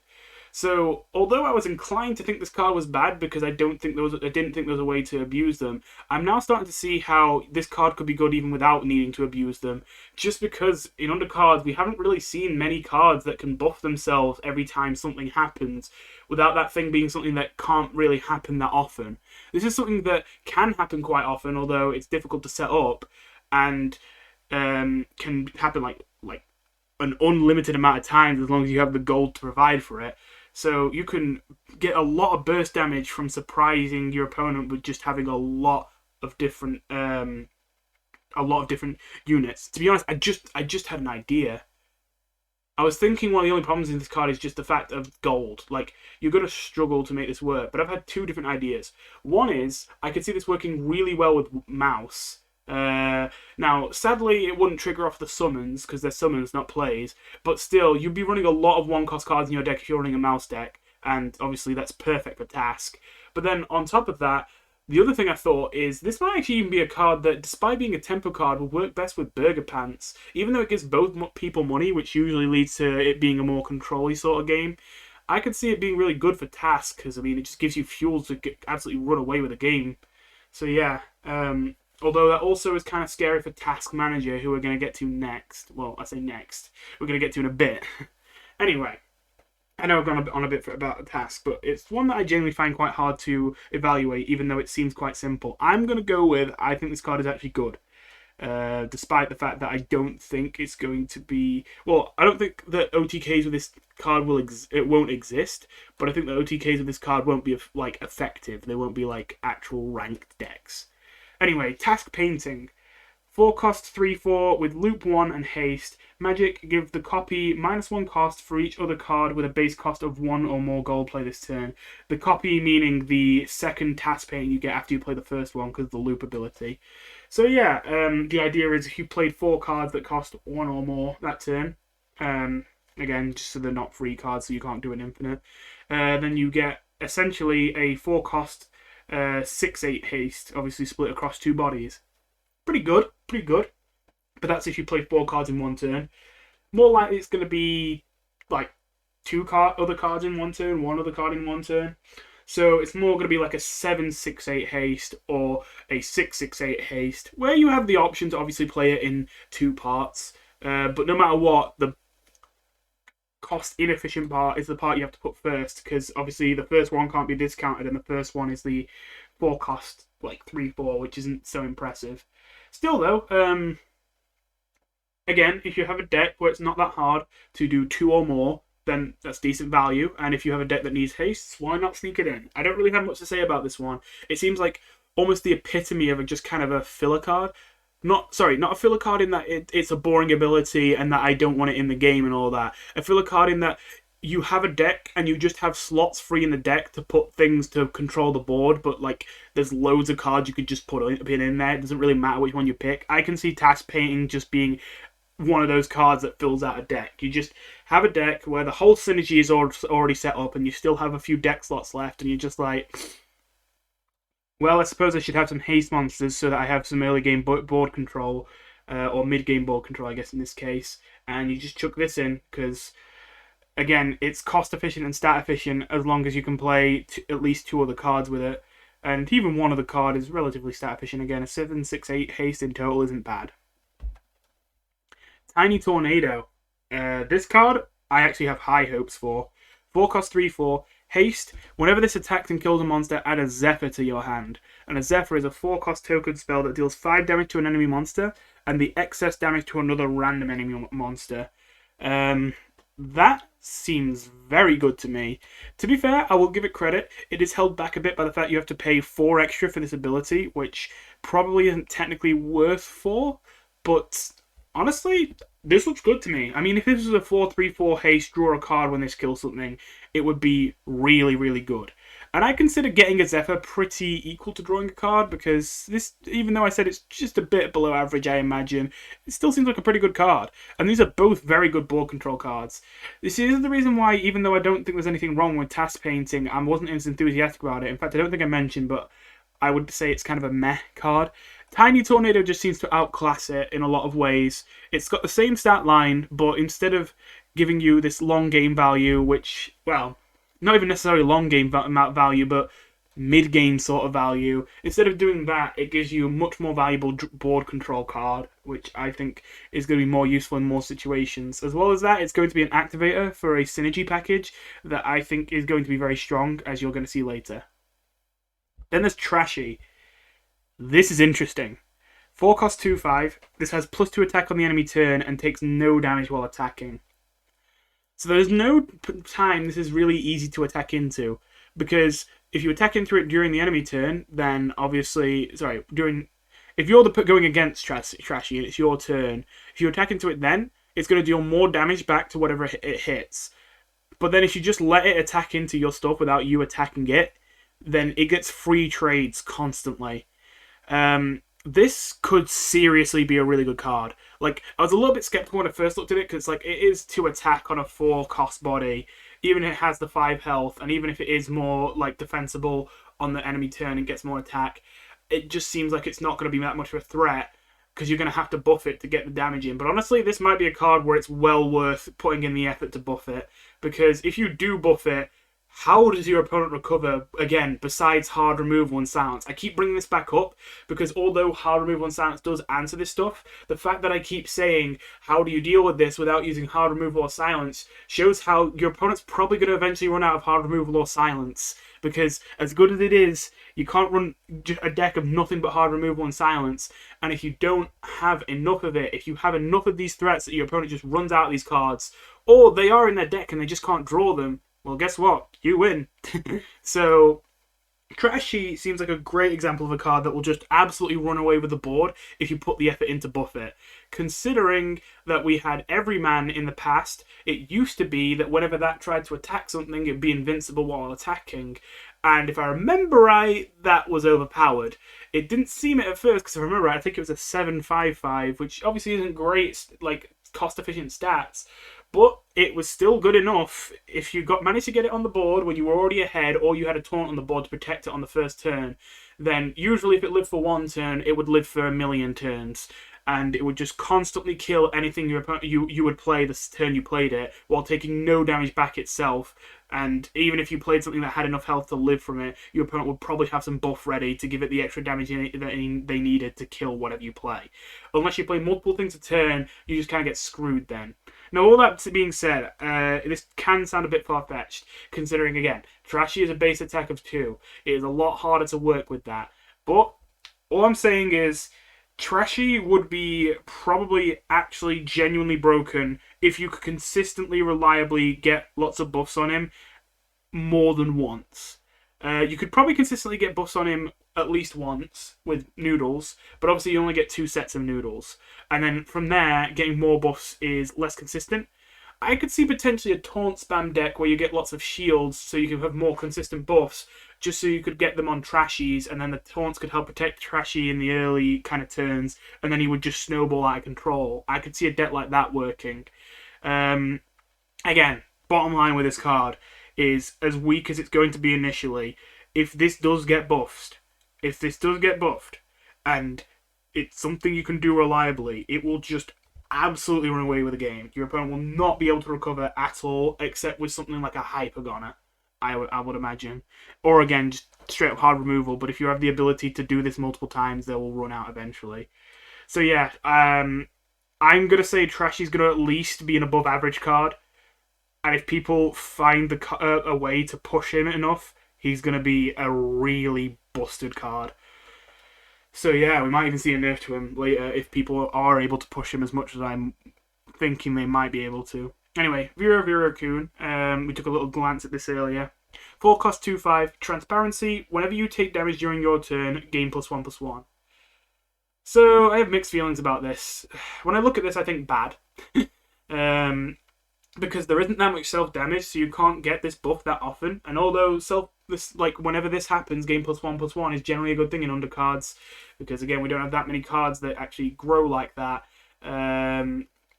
At the same time, as I say, we're not going to be able to activate this that often. And even most cards that do self-damage just do it once when you play them. So it's not going to be +1/+1 every turn or something like that. It's going to be +1/+1 one time and then never again. So does that mean this card is bad? Maybe. It's kind of awkward because I think this is going to be a 4/3/6 a lot of the time. And that sounds fine until you realise, okay, it's not going to trigger its ability again, so it's just like a 4/3/6. And a 4/3/6 on its own, I mean, I said it's fine to run, but considering this is a 4/3/6 that you also have to play with self-damage cards, it's like, kind of seems bad. But then it does have transparency, and how much does that matter? You see, usually transparency is a really powerful effect, like, really powerful, generally. And it feels almost weird seeing such a big unit have transparency. It feels like, oh wow, that's good. But obviously, attack is more valuable when you have transparency than health. If you have transparency, you already are pretty protected, and you don't need that much health to protect you. So if this is a 3/6 on average, then you're only getting 3 kind of guaranteed damage, quote-unquote, which isn't that much. So it's just really hard to evaluate this, but I'm going to go with meh. I think that the self-damage package is so powerful it's going to carry this card and make it so it's not a bad card, but I don't think this card on its own is very good. Then there's Yarn Ball. So as I mentioned, this is the first card in the game that I would say that is like literally a 4 cost 4/5 without a downside. This is an ability that could be a downside, but I think it's going to be very rare for it to be a downside. It's going to be much more common for it to be an upside. And its ability is, when you play it, you send the 2 rightmost cards in your hand back into your deck and draw 2 cards. So you essentially get to recycle some of the cards in your hand. Now, you don't get to choose which cards you recycle, so, you're forced to do whichever of the 2 most recently drawn cards, because those will be the ones on the right. And obviously, those might be cards you want, but you might just desperately need that 4 cost 4/5 on the board right now, so you might have to play Yarn Ball anyway. But at the end of the day, it's your choice whether you play Yarn Ball, which is why I consider this to be an upside in almost every single case. Because even if you are in a situation where you decide to play Yarn Ball despite the fact the 2 rightmost cards in your hand are both cards you really want and are really sad to see go, if you are doing that, you must be in a situation where playing a 4 cost 4/5 is absolutely devastating to your opponent and might just win you the game, like on the spot.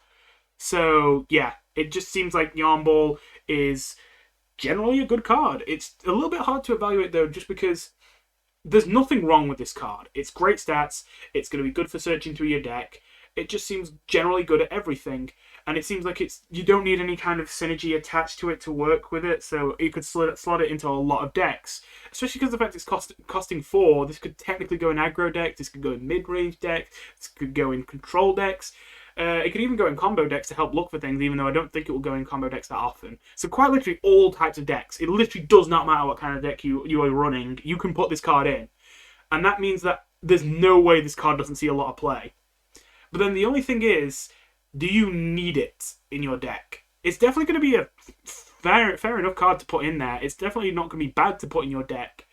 But at the same time, it has such a kind of minor effect on the game. It makes me think, is this something where even though it's technically a good card and even though you can put it in every deck, we don't actually see it that often just because there's almost always a card that's slightly better to have in its slot? I think the answer to that is going to be no, not for all decks. Just because there are some decks where only half the cards in the deck are really important and the other half are just kind of there to fill it out.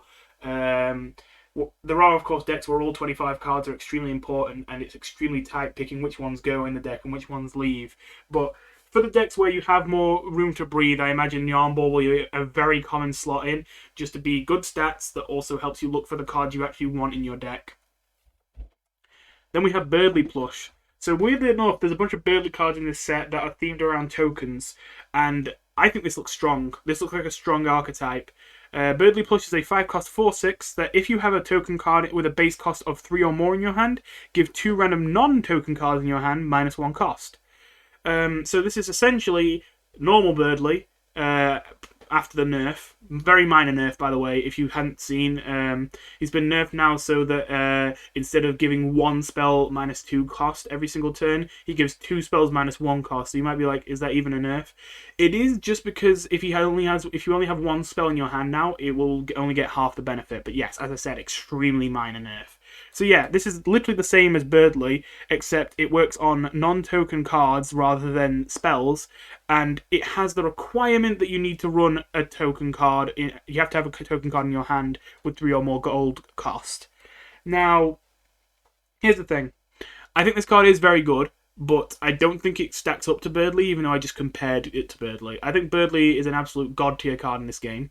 And I think this is, obviously being in a similar vein to it, is definitely a good card.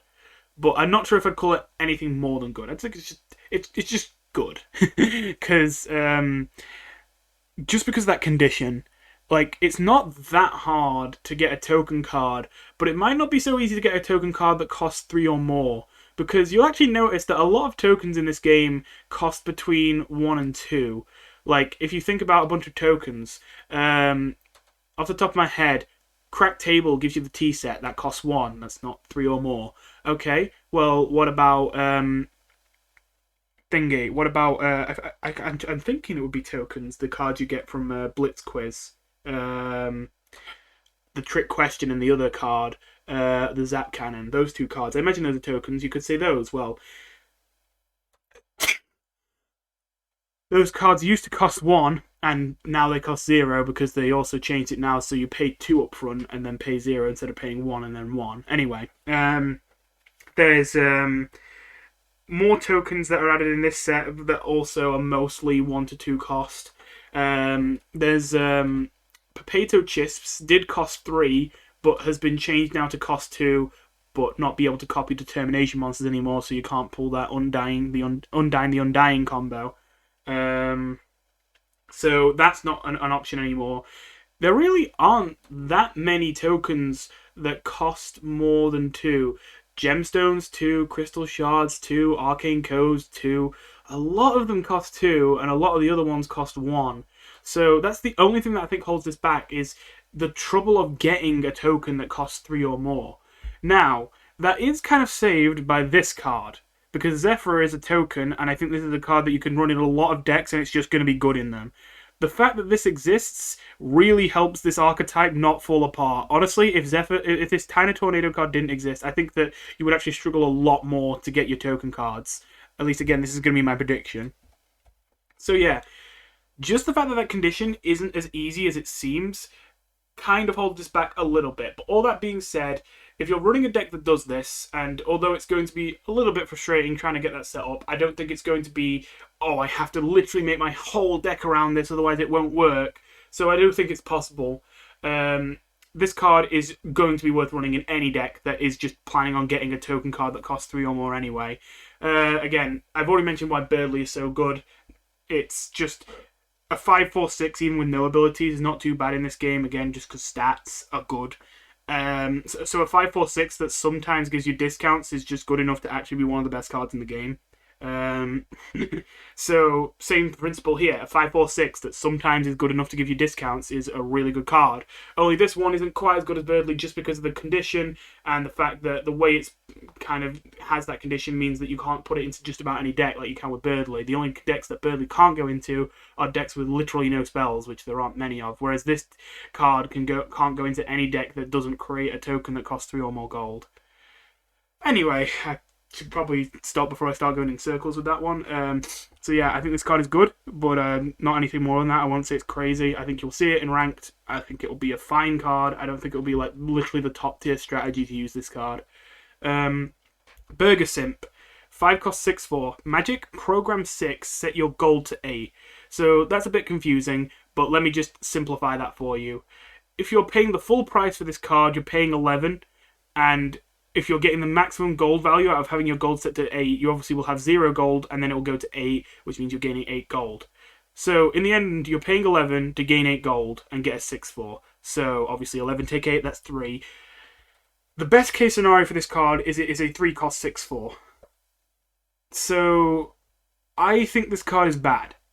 Now, I realize that any way to gain gold is usually somehow abusable and actually becomes really good and really overpowered. But I don't think it'd be correct to say that you're gaining gold when you play this. Again, if you use this perfectly, you're still not gaining more gold back than you paid to get this in the first place. I think the whole point here is just that this is essentially a conditional 3 cost 6/4. This is a 6/4 that costs 3 instead of 5 if you have exactly 11 gold. Or it costs 4 instead of 5 if you have 12. Do you see why this seems kind of bad? Not that a 5/6/4 is a bad stat line, it's a fine stat line, but it's not a crazy stat line, and the ability is just so narrow. You have to have exactly 11, and after all that, all you get is a 2 gold discount. It's like, huh. Now, I could be proven wrong here. I was just talking about how a 4/6 is such a good stat line that just a minor upside is all it needs to be good. So maybe the same is true here for a 6/4. I don't know. But I don't know. I feel like a 6/4 is just less survivable, obviously, with the lower health. And I think that a 4/6 is more valuable. Because I think just as a 6/4 is risking it a bit more. 4 damage is already enough that your opponent is going to have to kill that unit, most likely. They're not going to be able to ignore it for more than like 1 or 2 turns without them actually having to face quite a lot of damage for doing it. But if you ignore... but the problem with that is, like, it's the same thing for 6 damage. Even though it is more damage, it's kind of the same. Your opponent looks at it and it's like, okay, right, I can maybe take 1 hit from that if I absolutely have to, but I should really kill that pretty quickly. So the threat that this poses is very similar to the threat that Birdly Plush or Birdly pose, only those cards have 6 health and this one has 4. So I kind of look at it like that. And again, this does have the upside of potentially costing 3, but again, it has to be exactly 11. I don't see it being that common. It just seems like a bit of a stretch. But anyway, enough about Burger Simp. We have Dumpster. Who would have thought a Dumpster would be one of the best cards in this set? I'm not calling this the best card in the set. Or I will say the card that I think might be the best card in the set is on the screen right now. But it's not Dumpster, even though it would definitely go in my top 5. Dumpster is a 5 cost 5/6 with delay. If you have a base card in your deck, program 1, draw it with -1 cost. Wow. So, like, already, I was just talking about how good a 5/4/6 is, even if it just sometimes does something good. A 5/5/6 that doesn't do anything is already, like, that's fine, that's good. Aaron isn't even a bad card, that's a 5/6/5. So a 5/5/6, I think the health is more valuable. That's great. And then it also has an upside that's actually significant, because all you have to do is run a base card in your deck, and you can also have the option of using this as a 6 cost that's a 5/6 that draws a card. And again, it's technically not even a 6 cost because the card gets a -1 discount. So once you played the card, you really only paid 5 for this. So you can look at this kind of like a 5/5/6, draw a base card from your deck. And the only downside is the fact that you have to wait until the end of your turn, and the fact that you have to have base cards in your deck. But then that's also helped by the fact that although you have to have base cards in your deck, because it can only draw base cards, this can be used to tutor.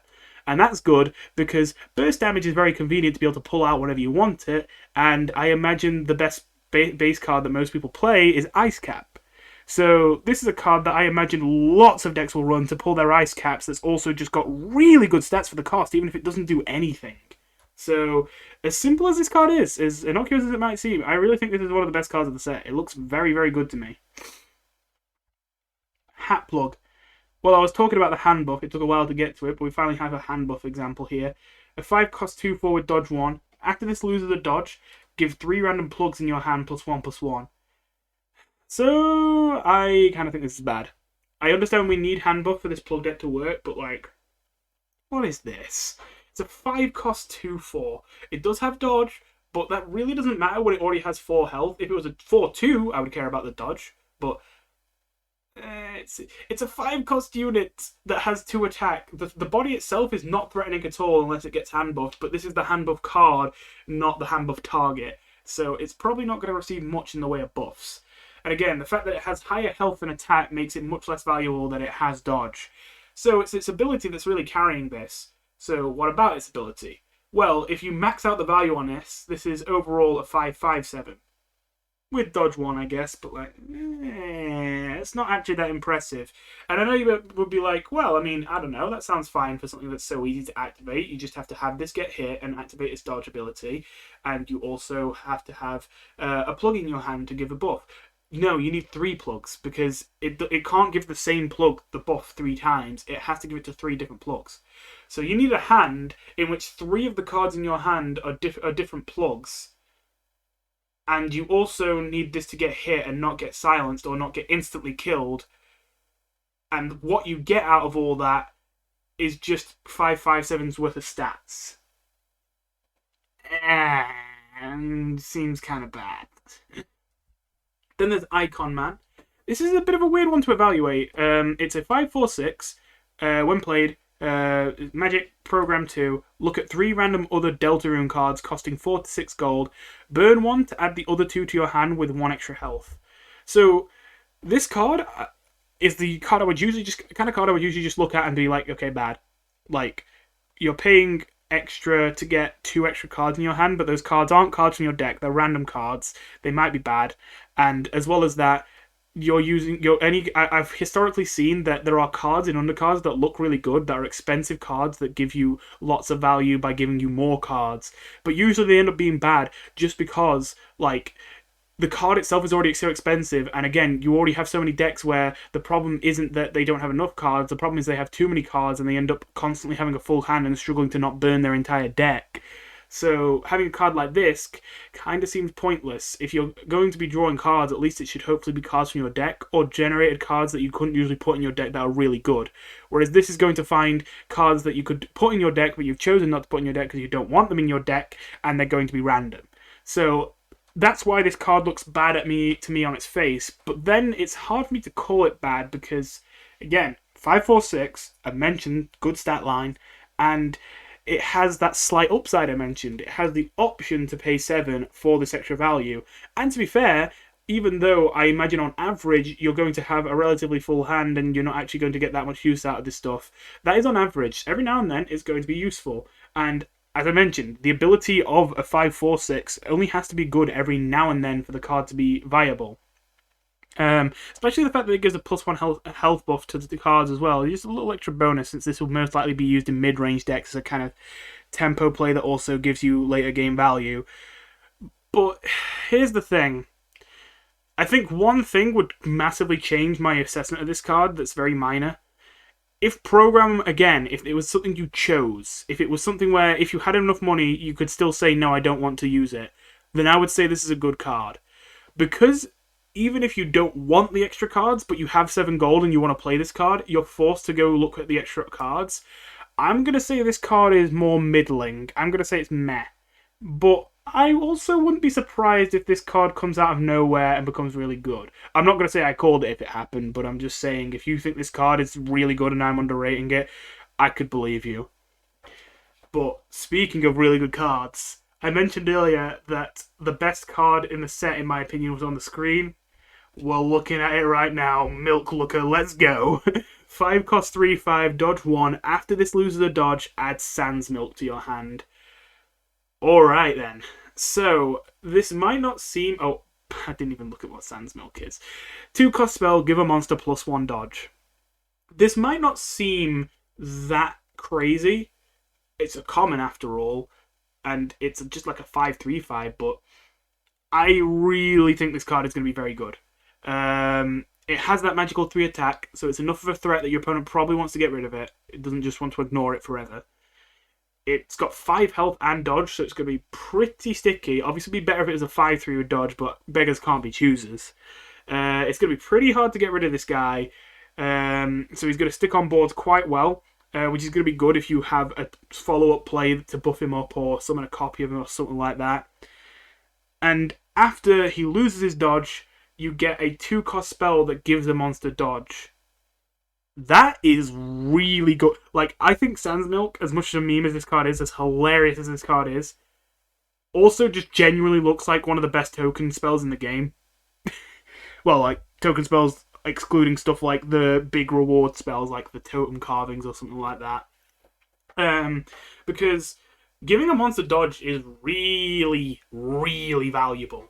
The only other cards I can think of that can give a monster dodge, like any monster you want, is the Determination spell that sets a monster's health to 1 and gives it dodge 1. And obviously it has that big downside there. And the kind of spell Pie, which, by the way, I literally only just noticed when I was looking through these cards, actually gives dodge. I was so used to the old version where it was invulnerable for the turn, and I know that's functionally the same kind of idea, that I literally forgot that Pie gives dodge. But good to know. But anyway, yeah, I think basically being able to give any monster you want in the game dodge is really powerful, and it could only be bad if it was at an extremely high price. 2 is a little bit high, but it's not that bad, I don't think. So it might be a bold claim, but I genuinely think this might be the most powerful card in the set. I just imagine that being able to give anything you want dodge is going to be really, really effective for any kind of deck that cares about the board. And I think that decks are going to care about the board this set. I mean, you might have noticed there seems to be a lot more kind of aggressive or well-statted cards, probably to counteract like the burn kind of OTK meta we've had recently, which I'm all for, by the way. So yeah, Milk Looker looks like a very, very good card to me. The only thing I'm worried about is it might be a bit slow. 5 isn't that expensive, but for the only 3 attack, it's not an instant threat that really, like... Again, your opponent can't ignore it forever, like I said. Like, they might be able to with, like, a 2 attack or a 1 attack unit, but still, it doesn't really pose an immediate threat, like, too much. I'm just imagining you playing this on an empty board and your opponent not actually playing anything on purpose until they're able to kill it instantly without activating its dodge, and then you don't get Sans Milk. But considering it's a 5-drop, I feel like a lot of the time when it enters the board, there's already going to be at least one enemy on the board, and it can just attack into that enemy, and obviously they can't just... Unless they use something like an Igloo to return it to their hand, they can't stop you from attacking into that enemy and getting the Sans Milk. Also, of course, I didn't even mention yet, I just realised, obviously you might have noticed that there's a decent amount of cards that spend their dodge to do a special thing, or do something when they dodge in this set. And on top of everything I've already mentioned, you can use Sans Milk to get more value out of those cards, like the Hat Plug over here. Plug Boy is a 5-cost 3/3 plug. Magic and Dust give 2 random plugs in your hand, +1/+1. Not much to say. It's a 5/7/7, but not in the best ways possible. It's a 5/7/7 that's a 5/7/7 that comes in very, very slow speed, so it's not really actually a big tempo play, it's more a value play. And it's a 5/7/7 that doesn't give you all its stats instantly, because not only are they in the hand, but it's a magic and a dust, and you have to wait for the dust to get the second half. And of course, on top of that, you need to have 2 plugs in your hand and not just 1 plug or whatever. So yeah, this isn't very impressive, but I will say that it does seem like the most reliable out of these plug handbuff cards, because at least it's something that triggers every time, and does seem to give a decent amount of hand buffing, even though it doesn't seem like a super impressive card. I could see it actually being run in ranked if plugs are good, just because it's a very consistent and reliable instant way to buff your hand. Thingy. Walk Sign. So here's another candidate for maybe one of the best 5 cards in the set. 5 cost 4/5. Magic. Deal 3 damage to you and a monster. Blech, got that the wrong way around, but still, yeah. So you have to take 3 damage to play this, but then you get to deal 3 damage to any monster you want. Really powerful. I mean, really not much to say. If you play Undercards, I'm sure you realise that that is pretty good. 5 cost 4/5, decent stats. 3 damage. It's going to be really good for board control. Not much to say. It might not have been that impressive if it was more expensive, but at 5, it's able to really make sure that you get on the board nice and early. And the self-damage, again, this is what I mean when I say that even though the self-damage synergy cards seem a bit weak, the activators, like Suzy Plush, like Walk Sign, all look really good, so they might be able to carry the synergy into working. Then we have Werewire. 5 cost 4/3 haste. Magic. If this has no monster core, catch an eye plug. Dust, release it with this monster's stat buffs. So, what was that all about? Well, first of all, you might notice it says if this has no monster core as its magic, which sounds a bit weird because if you haven't even played the card yet, how could it have something core in it? Well, if I remember right, we're going to see some cards later that allow you to put things inside the werewires while they're still in your hand. So if there's nothing in them when you play them still, if you didn't put something inside them while they're in their hand, they have the option to catch one of your plugs on the board.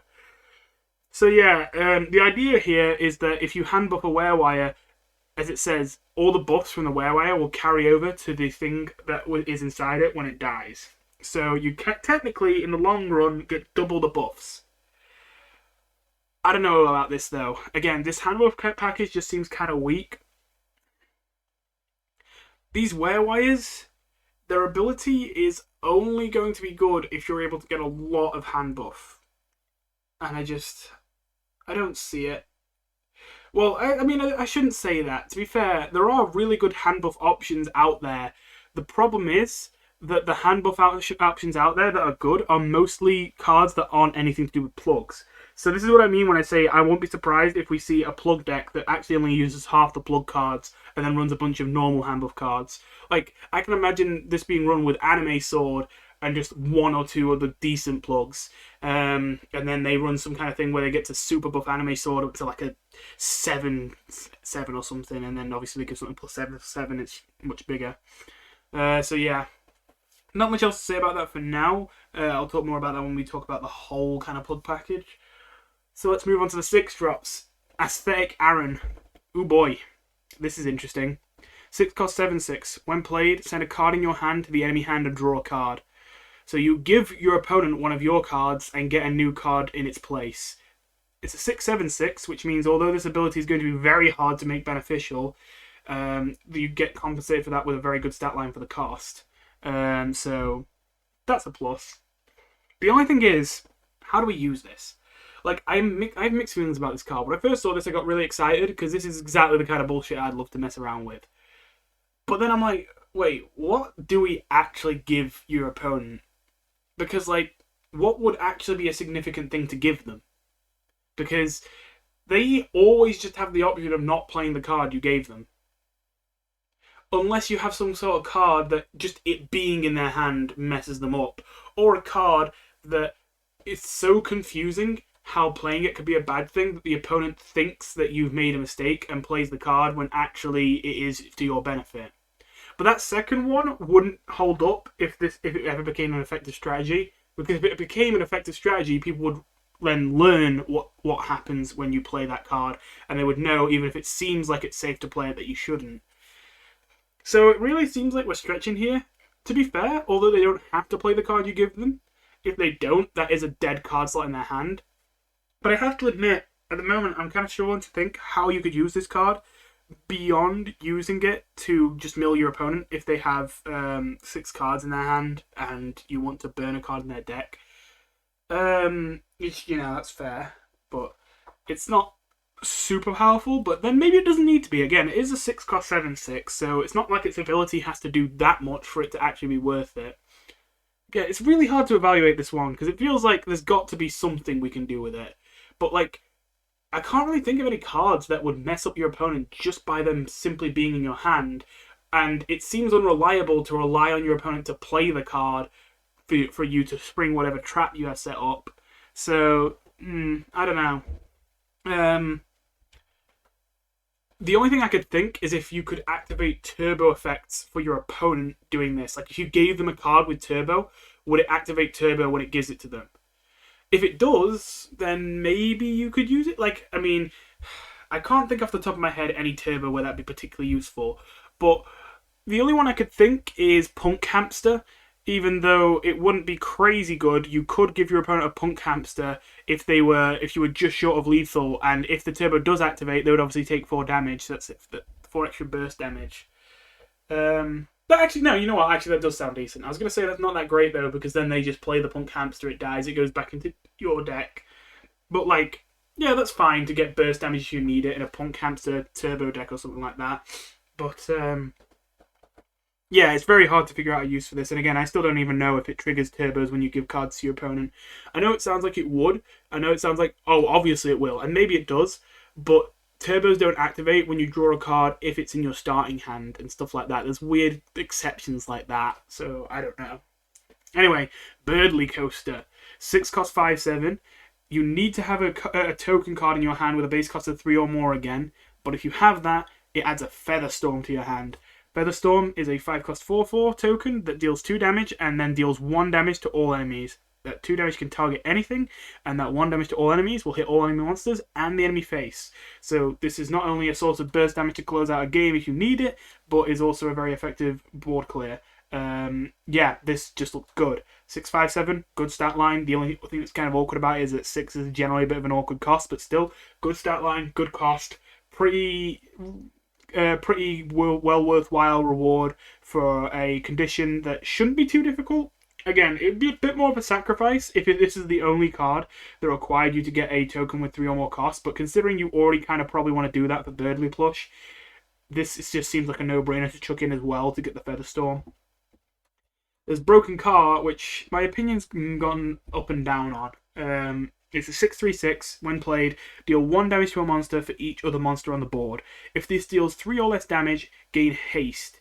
So when I first looked at this, I thought it was bad, because I'm like, oh, so it can only deal up to 3 damage, because if there's a full board, that's 3 other monsters, and then that's 3 damage. But then I realized, wait, that doesn't make sense, because it says if it deals 3 or less, gain haste. How could it deal more than 3? Oh, wait, it counts enemies. And the fact it counts enemies might actually be significant, because if you're already falling behind on board, you could obviously fill the rest of your board with, like, just trash, whatever cheap units you can drop, so that you have a board where, like, there's literally 4 on both sides. And then drop this, and then that's a 6/3/6, deals 7 damage to a monster. Not bad, not bad. And even if it isn't that, the haste means that it can often be used in a desperate situation to save your life. It's not so impressive for tempo then, because most likely it will be trading down to a very low health total, or even killing itself with the haste attack. But still, that could deal 6 damage in a pinch quite easily to save your life if you were going to die. It seems like a decent card. But to be fair, the more I look at it, it's like, okay, it could be 7 damage on a 3/6, which is nice. But even that, like, it's good, but I don't think that's, like, crazy. And that is, like, the best case scenario for this card. So it seems like a fine enough card, but it might be one of those cards you struggle to fit in your deck. Probably a card you're happy to see off of Draft or something, or off of Icon Man, but probably not a card you end up actually putting in your deck a lot of the time, even if it isn't particularly bad. Cafe Jukebox, 6 cost 5/6. This is interesting. Taunt Magic, look at 3 random non-token spells you cast this game and choose one.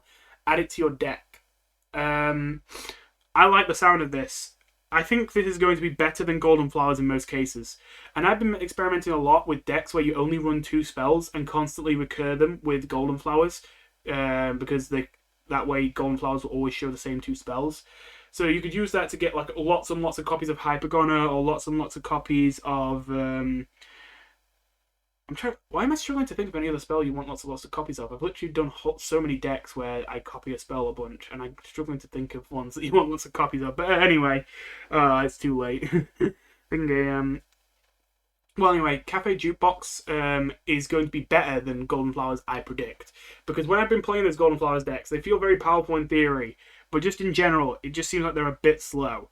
And I also run into the problem, again, of having constantly full hands. I pay 5 for the Golden Flowers, they put another card in my hand, and usually the spell I'm constantly copying is something that's quite high value, so it usually costs a bit, like Hypergoner, which costs 11.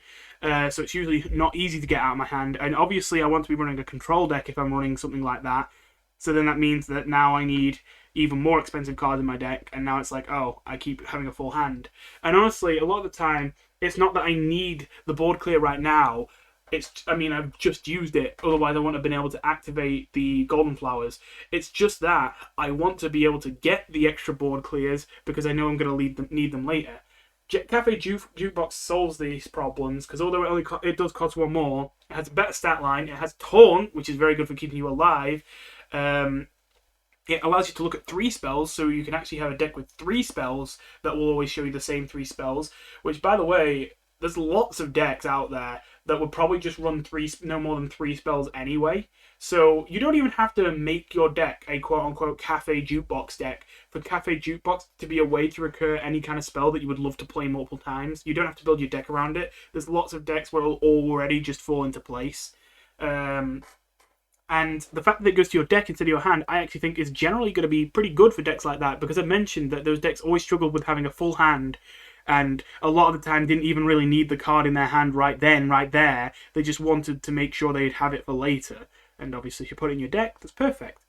So yeah, this just seems like it is going to be a nice upgrade to Golden Flowers. Obviously, technically Golden Flowers has situations where it's going to be better. Obviously, if you are running a deck where you'd rather have it straight in your hand, there you go. And again, Golden Flowers is 1 cost cheaper. But I think the taunt on such a big body is going to generally outvalue for most decks that want to copy spells the slightly lower cost without taunt. So yeah. Then there's... Oh yeah, so yeah, basically I think this card's really good, I should mention. Then there's Cybirdly. We're finally getting to the legendaries here. 6 cost. That if you've spent 14... 6 cost 6/6. That if you've spent 14 or more gold on token cards this game, you add the IQ artifact. And the IQ artifact makes it so that your token cards that cost more than 1 have their cost reduced to 1. I'm not going to lie. Out of all the Birdly cards, Birdly himself actually seems like maybe the worst one. I kind of hate to say that, because, I mean, it's fun, it's interesting, and I'm not saying that you wouldn't run him. I mean, if you're going to be running a token deck anyway, there's a decent chance you'll just run him anyway. Even if you don't get the benefit, it's just a 6/6/6. It's not even that bad stats if you don't get the benefit, although obviously you'd rather have the benefit. But it's just, you're spending a lot of money on token cards. But, to be fair, if you get a lot of token cards, you can get you can probably get that need met very consistently, and maybe even quite quickly. That I will give you. But then, once you've met that need, the benefit you get is that your token cards cost 1, no matter how expensive they are. But then, I've already mentioned that most token cards already cost 1 or 2, so you're not really getting much value out of that. And then on top of that, you've already spent 14 gold on token cards this game. So you've already probably seen most of your token cards, and as well as that, chances are you played most of your more expensive token cards to get this far in the first place. So it just seems like the IQ artifact is going to be really hard to get good value out of. It definitely seems like this is either going to be something that you just chuck in your deck just because you can, and it will technically sometimes work, or it's something that you go all in with and you try and make a deck where you just constantly generate giant token cards that would get a massive discount from the IQ artifact. Obviously token cards didn't matter before this set, really, so when I try and think of big tokens, nothing really comes to mind, but I imagine there are some big token cards out there. I just can't think of them. Anyway, Halberd is another Birdly card. It is a 6/4/3 with dodge 1, and if you have played 3 or more token cards with a base cost of 3 or more gold this game, you get another Halberd. Not much to say, just 2 6/4/3s with dodge. 2 4/3s with dodge for 6 is really good, I imagine. Again, dodge is more valuable on things that have more attack than health. Well, there we go, we finally got with more attack than health, and this is quite threatening. 8 damage that this threatens across 2 different bodies, so they can't even use hard removal to easily deal with it. This seems like a very well balanced card to be a threat to your opponent, because usually splitting something across 2 bodies generally tends to make it a little bit worse. Like a good example was with the Sad Bun Bun thing, because I mentioned that could resurrect a Tiny Frogget and make it a 3/1, and then that would technically be a 4/5/6 if you had the stats together, but it's not as good as a 4/5/6 because 3 of that attack is on a 1 health body.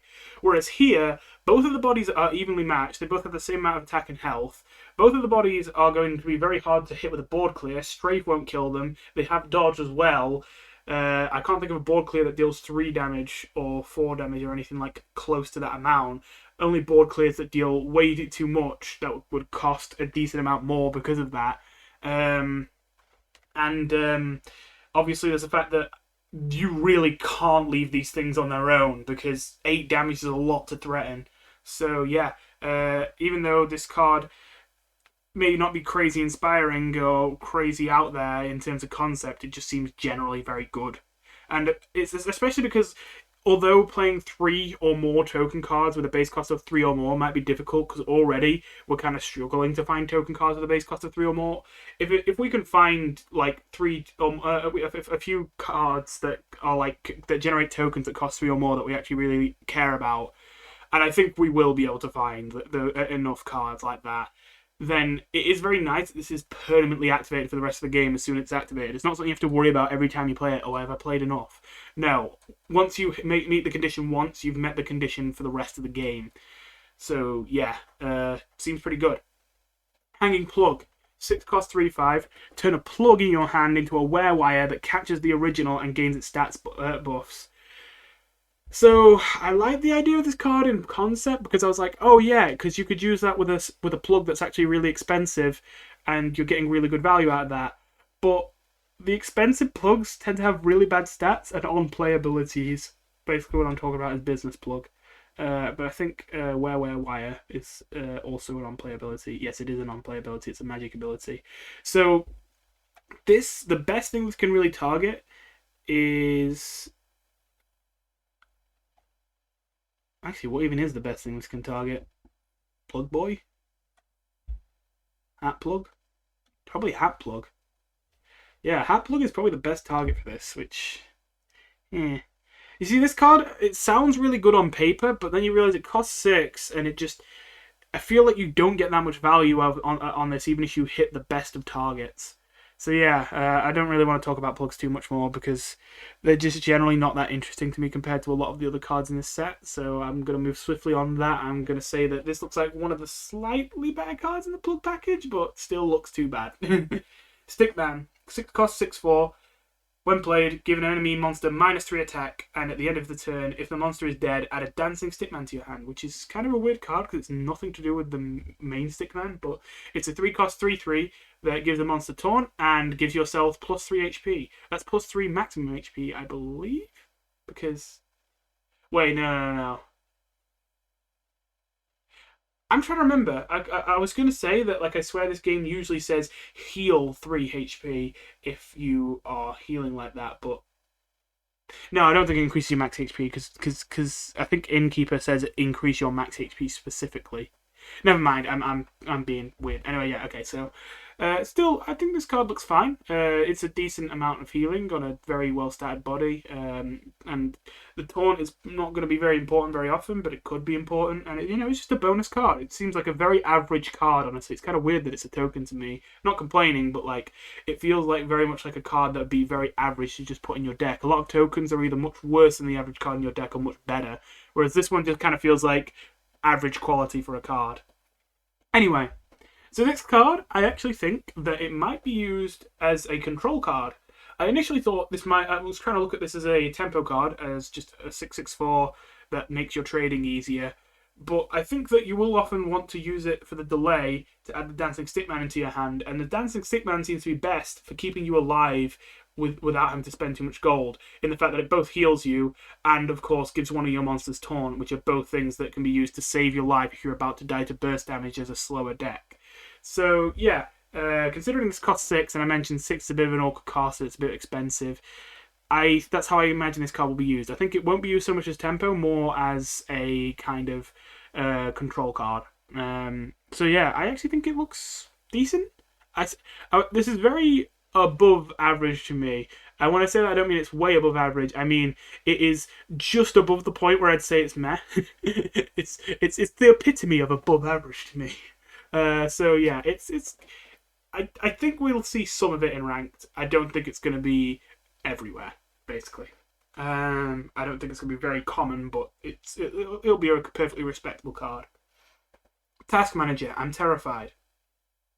Of course, Task Manager terrified me. Anyway, 6 cost 5/5. Magic. Deal 1 damage to an enemy monster for each card with a base cost of 1 or more gold. Played this turn. Excess damage is dealt to the opponent. They just had to add that last bit, didn't they?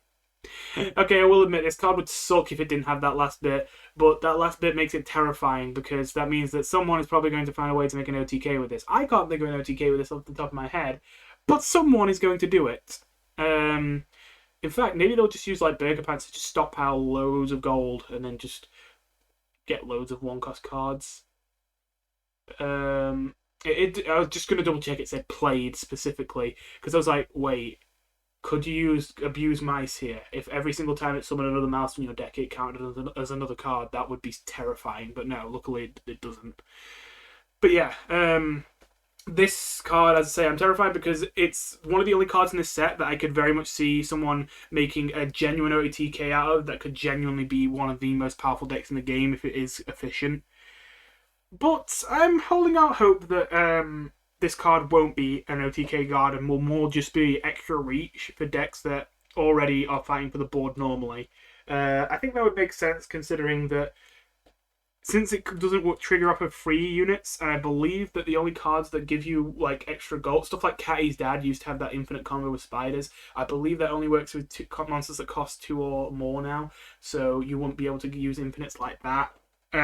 So yeah, you would just have to. You wouldn't have an infinite. I don't think there's any infinite left in the game that can let you infinitely play a 1-cost monster without spending gold because you always get it back. I think you would just have to stockpile a bunch of gold and play loads of cards in one turn. But I think that's entirely possible as well, so I'm still scared. There's Traffic Car, which is the last self-damage card, if I remember right. It's a 6/4/6 taunt. Whenever this kills a monster, deal 1 damage to you and 1 damage to all enemy monsters. I'm not going to lie, I think this is bad.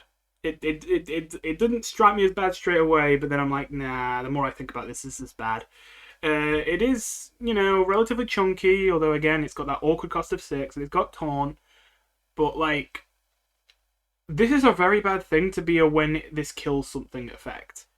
If you've just killed a monster, then your opponent has 1 less monster on the board to hit with the 1 damage to all enemy monsters. So already that's getting less value. There's also the fact that because this doesn't have haste and it only triggers that ability when it kills a monster, if this gets killed or silenced the turn it's played, it doesn't use its ability at all. You literally just played a 6/4/6 with no abilities, essentially. And even when this does kill a monster, it does self-damage. Great, self-damage synergy, whoopee. Except that's kind of unreliable, and if you don't use self-damage synergy, then obviously the self-damage is a downside to a card whose upside already isn't that great. So yeah, I'm not gonna lie, Traffic Card just kind of looks bad to me. I only see it being used if people are desperate to make a self-damage deck work. If it turns out self-damage is worthwhile, it's just that you are kind of forced to run every self-damage card you can just because you're that desperate. That's the only situation in which I see Traffic Card being used. Business Plug, it's another plug, so I don't care that much about it, so I'll be quick. When played, summon a 1/1 copy of a plug from your hand, copy any stat buffs it had. Even more incentive to do hand buff, but I don't really care. Carnival 10, I do care about. 7/4/4, magic, cast all generated spells in your hand, targets chosen randomly. So, I know what a lot of people probably think straight away looking at this. They'll think, okay, that's a funny meme. But, like, seriously, this card might be really, really good. For example, first of all, you can set up your hand to be any generated spells are in it. It doesn't have to be just random bullshit generated spells that, if like randomly targeting them screws them over. For example, you could use if you generated Undying Spears with Justice. That's a card that doesn't need a target, and that's just like a free 6/8 worth of taunt you can get over 2 bodies. If you had 2 Undying Spears in your hand, you could play this, and in the end, what would have cost you 10 would now have cost you 7. I suppose you would miss out on 1 spear because the 10 itself takes up a slot, but still, it's not bad. You would have either paid 10 to get a board full of 3/4 taunts, but then instead you paid 7 to get a 4/4 on the board with 3 other 3/4 taunts. So you saved 3 gold and you got 1 extra attack on one of them. Now that's not that insane, but that's literally just it playing 2 spells. It's not limited to just 2. It could go further than that. So, what if you take it further? What if you use it with, I could see it even being used with board clears, because even though that kind of destroys itself, you could use this to play a Hypergoner if you were like, oh, it costs 11, it's so much to pay for, I don't know if I can get it. There you go, it's a 4 discount, it might be what you need to get it out of your hand. And that's literally just playing just 1 spell there, again. snagging me because I know there were some good ones I was thinking of. Overgrowth is a good example, but that isn't a very expensive spell, so there's definitely a better example. Like, there's a spell that doesn't get targeted that's quite high value. But I think you get the idea. Any spell that's not targeted, that doesn't need a target for its effect to be good. Like a Frogget Ambush. I don't even remember what that card's called. But yeah, the card that summons 2 Froggets with haste, that's a good example as well. Generally, any card that kind of summons a unit or summons multiple units is obviously a good candidate. You could get a lot, like, even though it's a dream kind of scenario, you could get a ridiculous amount, like a stupid amount of free gold off of this. It's just that it's going to be hard to set up without having to rely on luck. But I genuinely think that the power ceiling of this card is so high that it is going to be a competitive card and not just a meme. And of course, on top of all that, if all else fails, it still has the bullshit factor of, oh, I'm losing this game unless I just pull some bullshit right here that makes me win the game. Let me just play my carnival tent and see what happens. So yeah, I kind of want to say more about it, but like clearly I'm too tired right now because I can't think of, like, off the top of my head, I really can't think of good spells. I know I was talking about this much longer in my first recording that I lost, so I know there are more spells that I could mention, but I just, right now, they're not coming to me. Anyway, Cauldron, 7 cost 8/6, support, add pie to your hand. That's basically it. The rest of the text is just saying that you can't activate this more than once per turn, which kind of confuses me, because, correct me if I'm wrong, but if something's already attacked and you give it haste in this game, it doesn't get to attack again. Like, I assume that that's what they're trying to prevent, is an infinite where you attack with this, give it the pie, and attack again with this, and give it the pie, and attack again with this. But you can't do that in the first place, I'm pretty sure. So I don't know why they made it so this support is limited to 1 per turn. But it doesn't change anything, because, I mean, I would have thought you could only do it once per turn anyway. So, sure, why not? Anyway, Cauldron is, as I say, 7/8/6 that adds a pie to your hand when it attacks, and there's not really much else to it. It's a bit of a weird one. I originally thought this was bad. As much as I like those chunky 8/6 stats, its ability feels like you're not going to see it that often. It's going to be very clunky to use because not only is the Cauldron going to have to not die the turn you play it, which is going to be rare to see considering it has more attack than health, and it has so much attack your opponent's probably going to scream when they see it and just instantly hit it with a headshot. But as well as that, even if you do, it's 7, so it's not cheap, and then after you get the pie, you actually have to pay another 3 to get the effect of the pie. So, like, But I could see this snowballing still, even though the haste wouldn't be as useful. Giving this dodge would obviously keep it alive, and I could see it becoming an infinite loop of, well, not an actual infinite loop, because, like, you know, your opponent could do something, but, like, if they have a bad hand, just a loop of your opponent tries to hit the Cauldron, you give it a dodge, the next turn, then they have their turn, they try and hit it again, and then you give it dodge again. I could see that happening, but again, it seems like a bit of a stretch, even though it seems, like, realistic. Like, it doesn't seem like a good thing to rely on, is more what I mean, actually. So, yeah. Now, I do at least say this card isn't trash. I was going to say it was bad, but I will say it's at least meh, because of the fact that this set has, of course, cards that get benefits from dodging, and obviously being able to give cards more dodge is very nice, and this gives a way for any soul, not just kindness, to be able to use Pie to give things more dodge. But besides that, it does kind of seem bad, so yeah, as I say, I'd put it as a meh. Cyberworld Sign. 7 cost 6/6. Magic, add 3 random different program cards from your dust pile to your hand. This is the perfect example of a card that is really good in theory, but it's too expensive in its own right, and it tries to get its value through cards, which means that you're basically going to, in any deck that tries to build itself around this, I feel is just going to constantly be burning cards and having a full hand and not getting the full value they expect. In theory, this is really good. This is, again, 7 cost 6/6, not bad stats considering the ability of this card is so strong, and the ability of this card is literally like drawing 3 cards. With the only downside being that it has to be program cards, and it has to be programmed to have cards that have already died this game. But even then, that could be seen as an upside, because those program cards might be cards that you really want to recur, and if they are, then that's even better than drawing a card. So yeah, in theory, this card could be so powerful. 3 cards and a 6/6 for 7. That's crazy! When the hell are you going to have enough gold to play all of that? Remember that the cards you're getting are program cards as well, so that all cards were to get the intended effects that, for the most part, they're best to be played with, to get those effects, you have to spend extra. So you're playing an already relatively expensive card to get 3 more cards that are also going to be expensive to play. And it's just like, I want to say this card's going to be good, but I just feel like I can't. I know that it's not going to pan out like I think. I know if I try and build a deck around this, that what's going to happen is not only am I going to struggle to actually get 3 program cards into my dust pile by the time I play. It's convenient to play this a lot of the time. And not only am I going to struggle to play this without burning cards, but then even after I've done all that, I'm going to struggle to even play the cards I've just drawn because they all cost so much because of their program abilities. Or maybe I'll just play them without the programs, but then the majority of program cards are like meant to be better if you use their program, and they're meant to be kind of underwhelming if you don't. So then all the cards I've just drawn will be underwhelming. You can't win. So yeah, it's a bit of a weird one. Like, even though this is so theoretically powerful, I think I have to say this is a bad card. I'm not saying it has no hope, but it just seems like you have to put so much work into this to make it, well, work.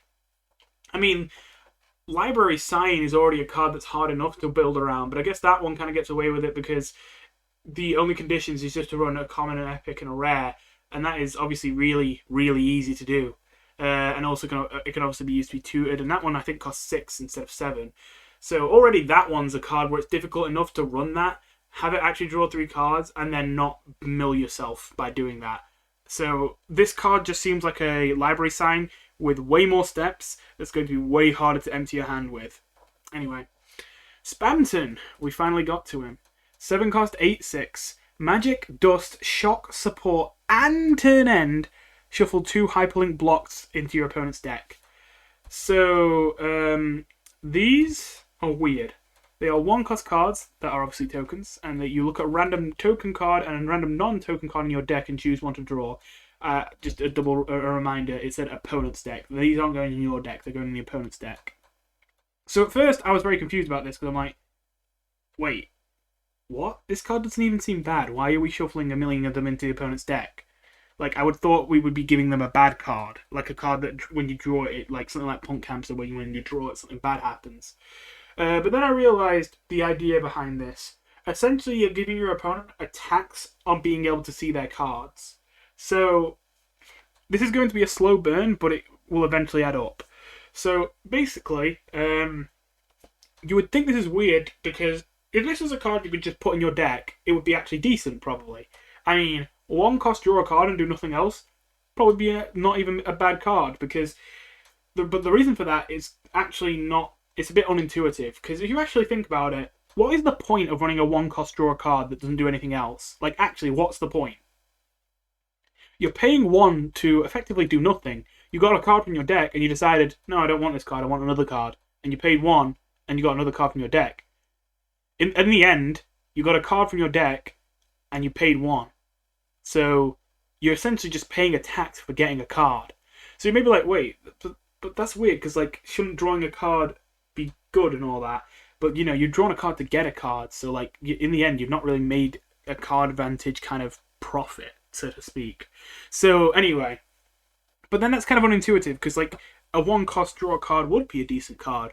Why is that? And that's just because it would take up slots in your deck. If you have a deck where there's only 10 cards you really care about and the 15 other cards are just filler that you use to get to the other 10 cards, then sure, you would love to run a 1-cost draw card that does nothing else, because even though you're paying a 1-card tax just to get another card from your deck, you want your deck to have as few cards that aren't the 10 cards you want as possible. So you're fine, you're absolutely happy paying that 1-card tax to get to that 1 gold tax to get to those cards that you actually want. Here, though, it's taking the deck that the opponent already has and shuffling these into it on top of what they have. So here, they're paying that 1 gold tax to get cards from their deck without actually reducing the amount of deck slots to increase consistency. You're reducing the consistency of your opponent's deck while also putting a tax on them drawing their cards. Now, to be fair, this is still very underwhelming initially because, well, they can just not play the hyperlink blocks.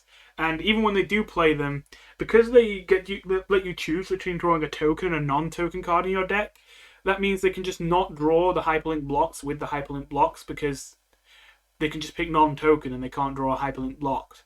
So, like, I know that's a bit of a confusing sentence. What I'm getting at is, if Hyperlink Block was just a one-cost draw card and nothing else, then you would often run into situations once you got enough in the opponent's deck where they would want to get a card, but they would draw Hyperlink Blocked, and then they would play Hyperlink Blocked to get another card, and they would get Hyperlink Blocked, and then they'd play it again. But sadly, that doesn't work, because again, Hyperlink Blocked is a token, and this lets you pick whether you want to draw a token card or a non-token card. If they pick non-token, they're never going to get a Hyperlink Blocked. So they'll only have to play one Hyperlink Blocked to get to an actual card in their deck each turn.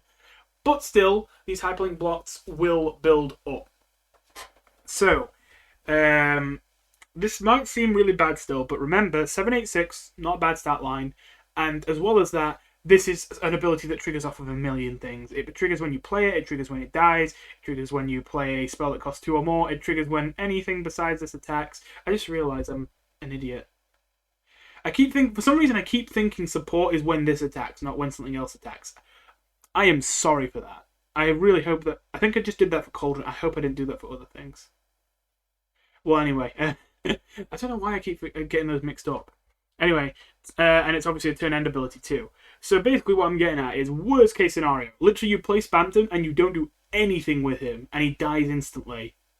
You still get 2 Hyperlink Blocks from the magic, 2 Hyperlink Blocks from the dust, 2 Hyperlink Blocks from the turn end. That's still 6 Hyperlink Blocks you shuffled into your opponent's deck, even if he dies instantly and you do nothing with Spamton.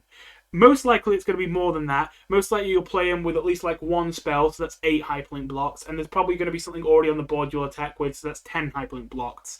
And then if it lives any more than that, you're going to get even more than 10. But yeah, I would say that on average, 10 is a very reasonable amount of Hyperlink Blocks to say that you could get from Spamton.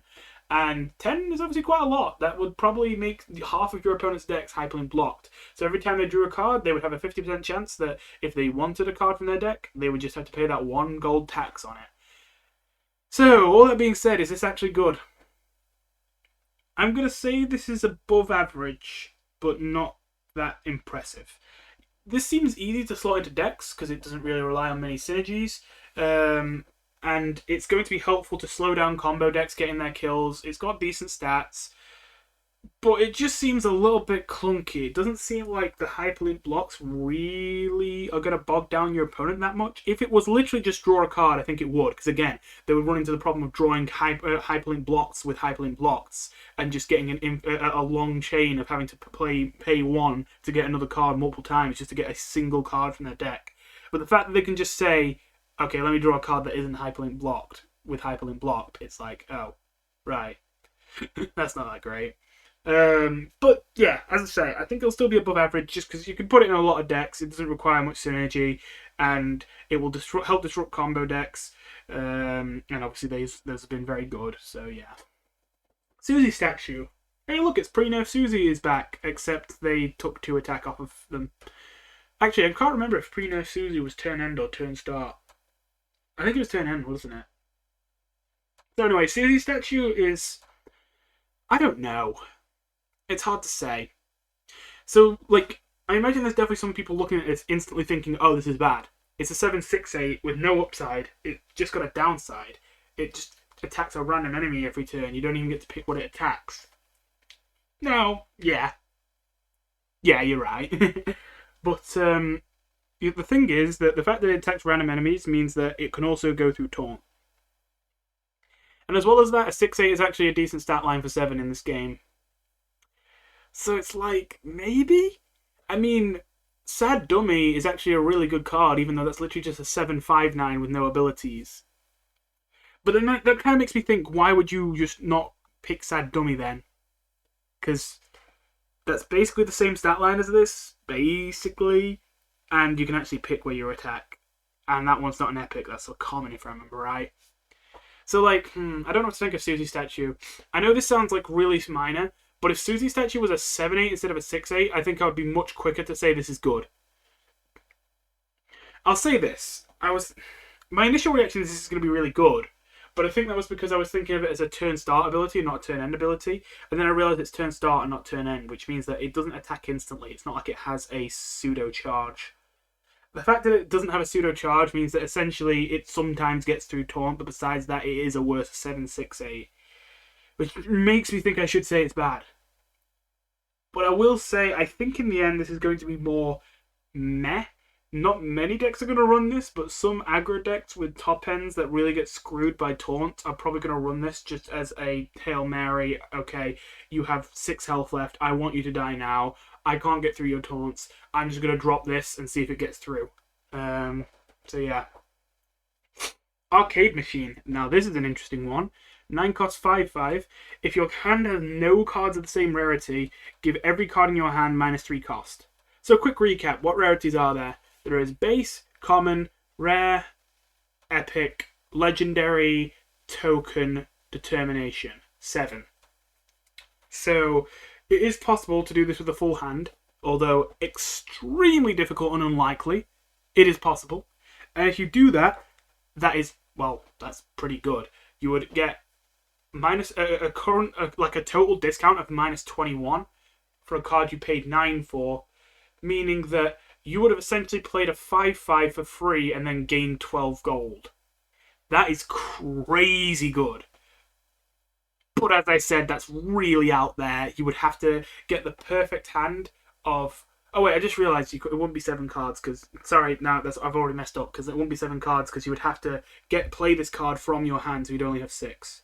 So never mind, you would earn 9 gold and get a 5/5, but that's still really, really good. Only, as I've mentioned, that would be very hard to set up because I don't think it'd be too hard to get a common, a rare, and an epic in your hand. So that's 3. And that, to be fair, would already make this like a free 5/5, which certainly makes it not a bad card, but definitely makes it not that great. Like, well, sorry, that was a really bad sentence. It definitely makes it not a bad card, but it also makes it so that you're probably building a deck around this card, at least partially, and it probably wasn't worth building a deck around if it's just a 0/5/5 in total. Where I think this gets more interesting is when you start trying to push it so that you're actually gaining gold in the long term by playing it. But as I say, then it becomes really difficult because the easy ones are common, rare, and epic. But then once you start having to worry about more than that, it's like, okay, get a legendary too. Well, you can do that. There's quite a few legendaries that are viable to run. It's just the problem of you only have 1 copy of each legendary in your deck, so you might struggle. But it shouldn't be too hard. So 4 is doable, and at that point you're earning 3 gold. That's already quite nice. But here's the problem. Even 3 has this problem as well. That's assuming you already have exactly 4 cards in your hand, or exactly 3 cards in your hand, that are the 3 rarities you want. So not only do you need a common, a rare, an epic, and a legendary, but you also need to make sure that the other 3 slots in your hand are empty if you want to do that. So it becomes even more difficult to set up. And then you start thinking, okay, right, but what about 5? Could I do 5? Well, I guess you could, because there are quite a few cards that generate tokens consistently, and you could just hold a token in your hand. I mean, hell, maybe you're making like a Birdly deck that just so happens to run Arcade Machine too. That you could do that too. But 6 is a stretch. There aren't that many base cards that you want to run in the game, and I already mentioned it's difficult to get tokens.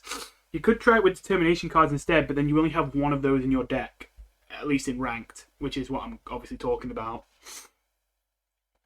So I think that this card is literally always going to be difficult to activate.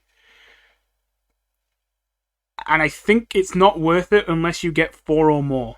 Again, even though technically a 0 cost 5/5 is great or whatever, considering the amount of deck building costs you have to make to get this card working, and considering that you're probably going to be forced to play cards you wouldn't usually play at the times you're playing them, just to set up the hand to make it work, I don't think it's worth it to play this as a 9 cost 5/5 that discounts by 9. I think it has to do more than 9 for it to be worth it. It's a question of, can you get 4? I'll put it this way, I do love the design of this card. I'm going to say meh for now. And I'm not going to lie, it's mostly because I'm a bit of a question mark on this one. Because I feel like it's a dream to say this would work, but I have to admit, there are a lot of tools to make it work. There is, of course, Library Assign, which obviously tutors a common, an epic, and a rare. There is the purple guy who gives you a copy of turns a card in your hand into a copy of an epic, which can help set that up. And that card itself is a rare, so that's 2 rarities there as well. There is the Throne, which draws the highest rarity non-DT card in your deck, so that could get your Legendary. There is, of course, a lot more cards that generate tokens now, so token isn't so bad now. And even base. I thought base would be a nightmare to try and get that rarity if you wanted to try and do it with a base card. But now we have Dumpster, which obviously tutors base cards. So it's like, maybe it's not that out there. Just because, even though it seems ridiculously hard to set up, we do have so many tools that could set it up. But it still seems really difficult. It seems like there's a lot of parts to it. So I'm leaning towards a little bit of a dream, but the reward would definitely be great. And I'm not denying that if you put enough effort into building a deck around it, I'm sure that you could get big discounts on it. It's just that if you're going to put that many tools in your deck to set it up, do you hit the point where the discounts aren't worth it anymore because it just becomes your whole win condition and you don't win just purely off the discounts? Ugh, that was a long one to talk about, but I just realised we got another annoying one to talk about right next. Shovels times 999. 9 cost 99. Add 999 shovels to your deck. It actually just adds 99, I think, judging by this text. And at the end of your turn, burn all shovels in your deck.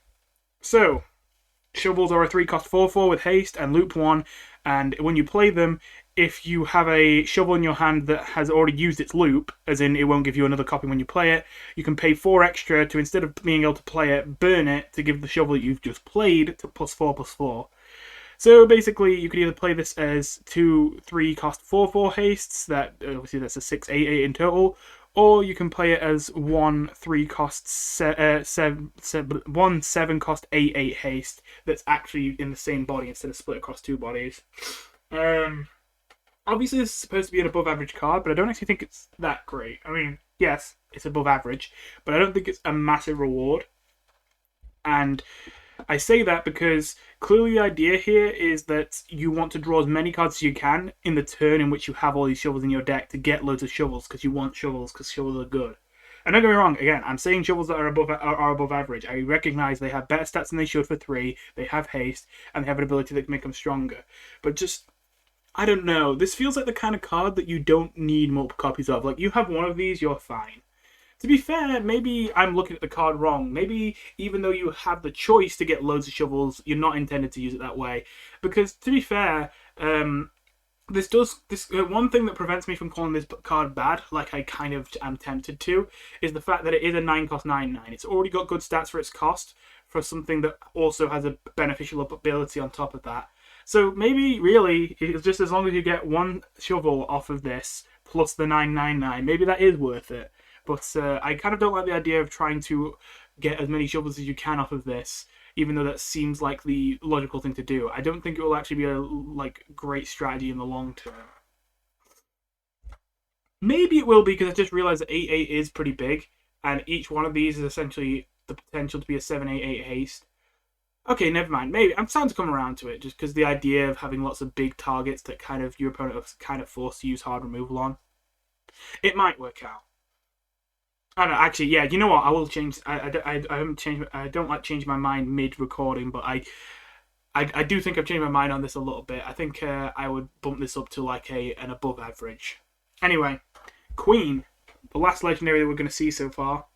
10 cost 8/9, Taunt Magic. Choose an enemy monster and summon a Cyber Cage for the opponent that catches that monster.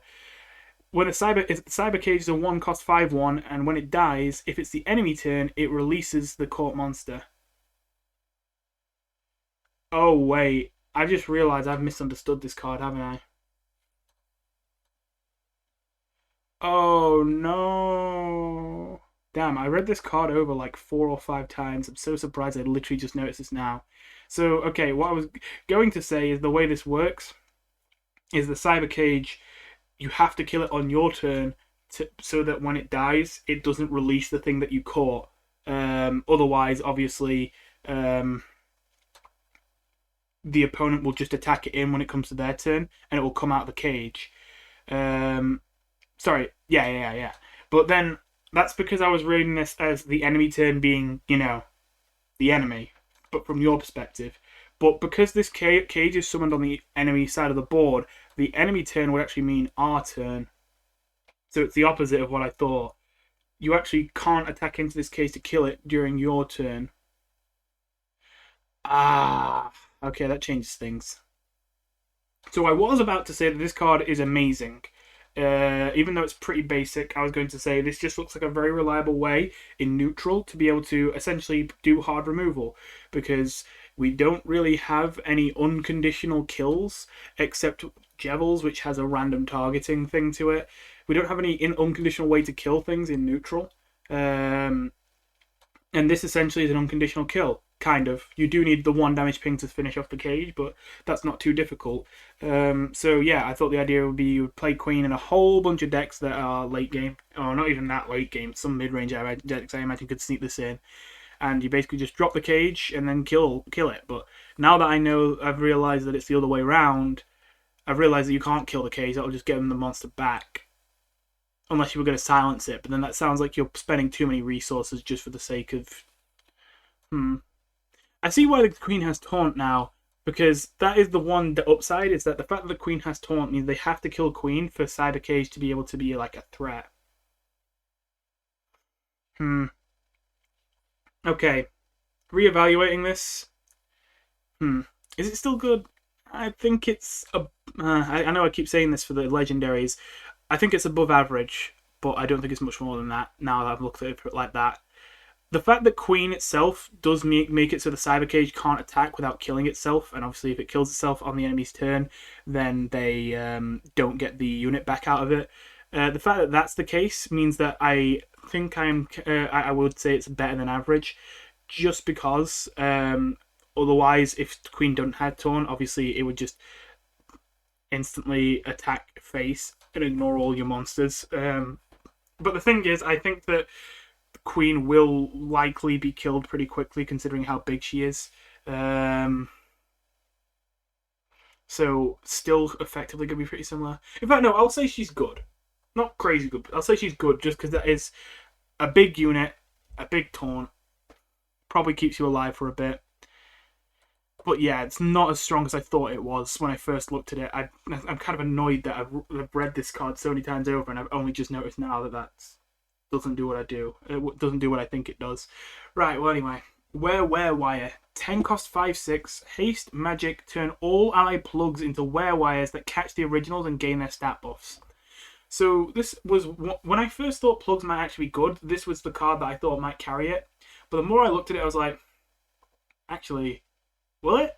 Because I just thought, oh, wires, they're 5-drops, and if you can transform all these weak plugs into 5-drops that then give you the plugs back on top of that, you get 5 gold worth of value for every single plug on the board. That could be up to 3. That's great value. But then it's like, actually look at what the wires themselves are as a base. They may cost 5, but they don't really give you that much value, again, unless they've been hand buffed, and because you just transform them into base wires, not like ones that are buffed. It's like, oh. Well, I mean, if the plugs themselves are buffed, but then like you have to buy into the hand buff, and the whole hand buff strategy just feels so. It feels like it's going to be clunky. So not much else to say about that. I think that it's a card that could theoretically be really powerful, but it just requires the hand buff to really pop off, and I don't see that happening. So I'm going to say it's meh. Anyway, Queen Painting, 12 cost 6/8. Haste, support, turn into a Spamton Painting with the same base stats as this. And Spamton Painting is the same, except it turns into Queen Painting as a support, and instead of having haste, it has turn end, give all other ally monsters taunt. So, like, I get the idea here. You play it, you smack it into something, and then so it doesn't die, you transform it into the Spamton Painting so it gives all your other units taunt so that it's protected. But why are you protecting this? What active ability does it have that makes it super useful? The ability to give taunt. It's like, oh, yeah, taunt. Ooh. It's like, I mean, that might sound a bit harsh because there are sometimes taunt is really useful, but this is a 12 cost, and it may have a 6/8 stat line, but for 12, 6/8 really ain't that impressive. It's like, this card feels like it costs way too much. This card would be overpriced at 10. Unless I'm not understanding this card. Oh wait, maybe I'm not. Okay, actually. I assume if you played the Queen painting, attack in and use its haste attack, turn it into a Phantom painting, and then use the support again by attacking with another unit to turn it back into Queen painting, even though it's the same turn, I assume because it's transformed into the Queen painting, it'll be able to attack with haste again. I think that's the idea. Even then, I think this seems overpriced. I would say that this should cost something like 9 or 10 maybe. Even 10 sounds like a stretch. 12 sounds pretty weak. Alright then. Let's get to the elephant in the room. The new determination card, which was not what I expected. I was expecting it to either be Chris again. I know that sounds like stupid, but it's kind of difficult to find determination-related characters in Deltarune. And I thought it'd be Chris when he's creating the fountain. And they might just call the card the Knight or whatever. That was what I thought it might be. Or I thought it might be Snowgrave Noelle. I know there's not a direct, obvious connection between her and determination. But, you know, the Queen talks about Noelle potentially having determination and trying to, you know, drive it out of her. So I could see them stretching it to make it that. I was not expecting it to be the Ultima Thrash, the kind of battle mecha at the end of Chapter 2. But sure, why not? So it is a 12 cost. That is a 5/9 with charge and candy. Whoa, would you look at that? A big unit with candy. I don't believe it. Thingy. And you need the ultimate fusion artifact to have 0 counters, and if it does, then it casts Final Gambit when you play it, which deals 7 damage to all enemies, heals all allies for 7, in 7 gold, and adds 7 drafts to your hand. Drafts, I imagine most of you will remember because there's lots of cards that add drafts to your hand in this game, but they're a 0 cost spell that lets you look at up to 5 monsters costing 5 to 6 gold and pick one to add to your hand. They're all random, but then it reduces their cost by 1. So, this ability, I'll obviously talk about how you set this up, but it's a long rabbit hole, so like I'm going to start out just by talking about the reward. This is pretty good, obviously. It's a pretty big body, it's self-healing, so they really probably have to use hard removal or silence on this. It obviously has charge, and that combined with the instant 7 damage means in total you've got 12 burst damage after this, which is quite a lot and should usually be enough to finish off your opponent if you had been fighting for the board before you played this as well. So on top of that, obviously, it can heal you to save you if you're about to die, and earning money and a bunch of drafts to your hand shouldn't be necessary. I imagine the burst damage should be in what's closing out the game anyway, but it might just be the last kind of cherry on top you'll need every now and then to be able to get that last push to get the kill. So it seems like a relatively reliable way to kill your opponent. All that being said, for the convoluted way you set this up, this seems like it might be a bit weak. I say might. I'm not saying this card is trash. It's not the worst determination card ever, but just hear me out. So, Ultimate Fusion, it's a bit confusing because it doesn't actually say where this artifact comes from. And at first I was really confused because I was looking through the artifacts because I assumed it was a new artifact in the shop, but there weren't any new artifacts. What Ultimate Fusion is about is actually they reworked Evil Plan, which makes sense because that was one of the weirdest artifacts, so that it now works differently. If you don't have Ultimate Thrash in your deck, you get to discover a Thrashing Machine part, which you might have noticed there's a bunch of Thrashing Machine parts as token cards that we've been passing as we've been going like this. If you don't have this in your deck, then you just get a spell in your hand that lets you discover one of the Thrashing Machine parts, because generally those cards are above average in terms of their stats. If you do have Ultimate Thrash in your deck, then it transforms Ultimate Thrash into a failed machine, which is this, failed design, which is this thing, a 4-cost 0/2 that can't attack even if you do give it an attack buff, which whenever an enemy monster attacks, it loses 1 HP, and when it dies, it summons a 5/5 with Taunt. So yeah, basically a 4/5/5 Taunt, but it doesn't actually give you the stats until 2 enemies attack, or you kill it yourself. So, yeah, it actually, when you put this card in your deck, you don't actually get it, weirdly enough, at least not if you have the artifact that actually lets you use the ability. But if you have Evil Plan, it will transform Ultimate Thrash into that failed design, and it will shuffle all the Thrashing Machine parts into your deck, one of each. And then the Evil Plan artifact transforms into Ultimate Fusion.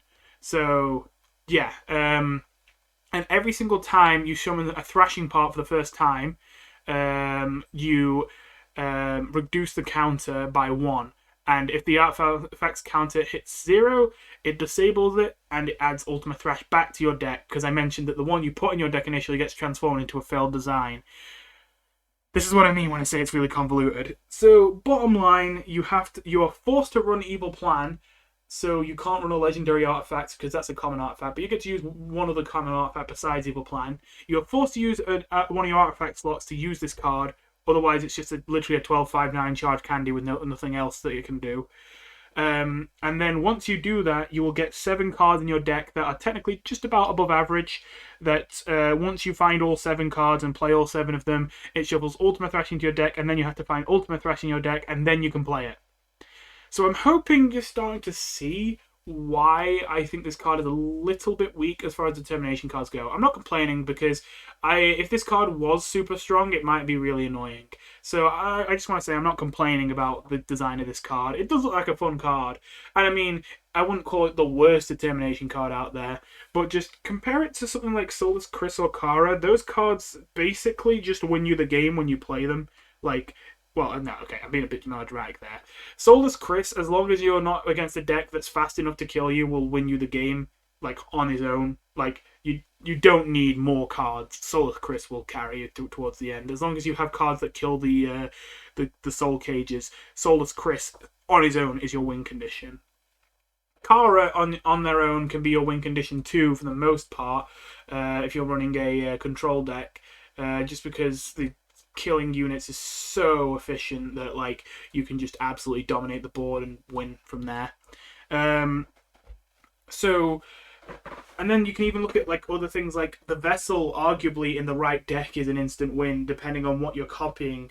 Again, that's kind of stretching a bit, but, like, a lot of determination cards can be an instant win. Chris can often be the burst damage you need to kill someone, and even if not, they can often get so heavily on the board that, like, you still may as well have killed them. So yeah, the most determination cards that are good are determination cards that are basically almost your entire win condition completely on their own. This is a determination card that requires lots of setup, and at the end of it, it's not really a win on its own. Don't get me wrong, it's a lot of your win. It's 12 burst damage, a whole bunch of card advantage, and a whole bunch of healing, and a bit of gold as well, a bit of a gold refund. But if that 12 burst damage doesn't kill your opponent, how are you going to win the game from there? You're going to use those 7 drafts to go... That is, if you actually manage to empty your hand to actually get all 7. You probably didn't. You probably got like 3 or 4. You're going to use those drafts to try and look for a card that will give you the last bit of damage you need to win. And if you don't get that last bit of damage you need to win, well, damn. Now the whole point of your deck has been fulfilled, and you've gotten your quote-unquote win condition, but you haven't actually won the game yet. Now, to be fair, this is a pretty hard card to kill. If they can't kill it, then you probably still kill them. You probably win the game still by this attacking into them.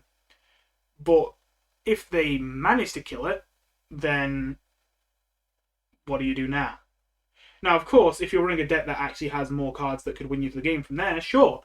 But, like, considering this deck requires you to find 7 parts, and then even after you've found the 7 parts, then find the Ultima Thrash again, so you kind of have to find 8 cards in your deck, you're probably running a lot of stuff in your deck that isn't necessarily a win condition, but just looks through your deck to find stuff.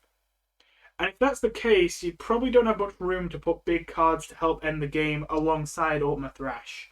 Again, I'm not complaining too much, because I don't think Ultima Thrash is going to be unusable. And that's certainly, if it's your only determination card, go ahead, use it, have fun. But I think compared to the other ones, we're not going to see it as much. I don't think we're going to see it that much in ranked in general, except for people just trying to have fun. Just because, again, it just seems to be outclassed by other determination cards that are single-handed win conditions, whereas this is like half a win condition. And on average, most games, it's probably going to be enough to close out the game. But every now and then, it's just not going to be enough. And you're going to have your whole combo genuinely set up, and you did your whole thing right, but you didn't win the game off of it. It can happen. So yeah, that's my opinion on that. Those are all the cards. Thank God we got through. So yeah, those are the balance changes. There you go. Oh yeah, they also changed Soul Drain to say loop on it now, which makes sense because that's essentially what it was. It was a loop card. It's just that they hadn't made loop at this point. So thank you for watching. How long was that? Let's see. Oh, 3 hours. Amazing.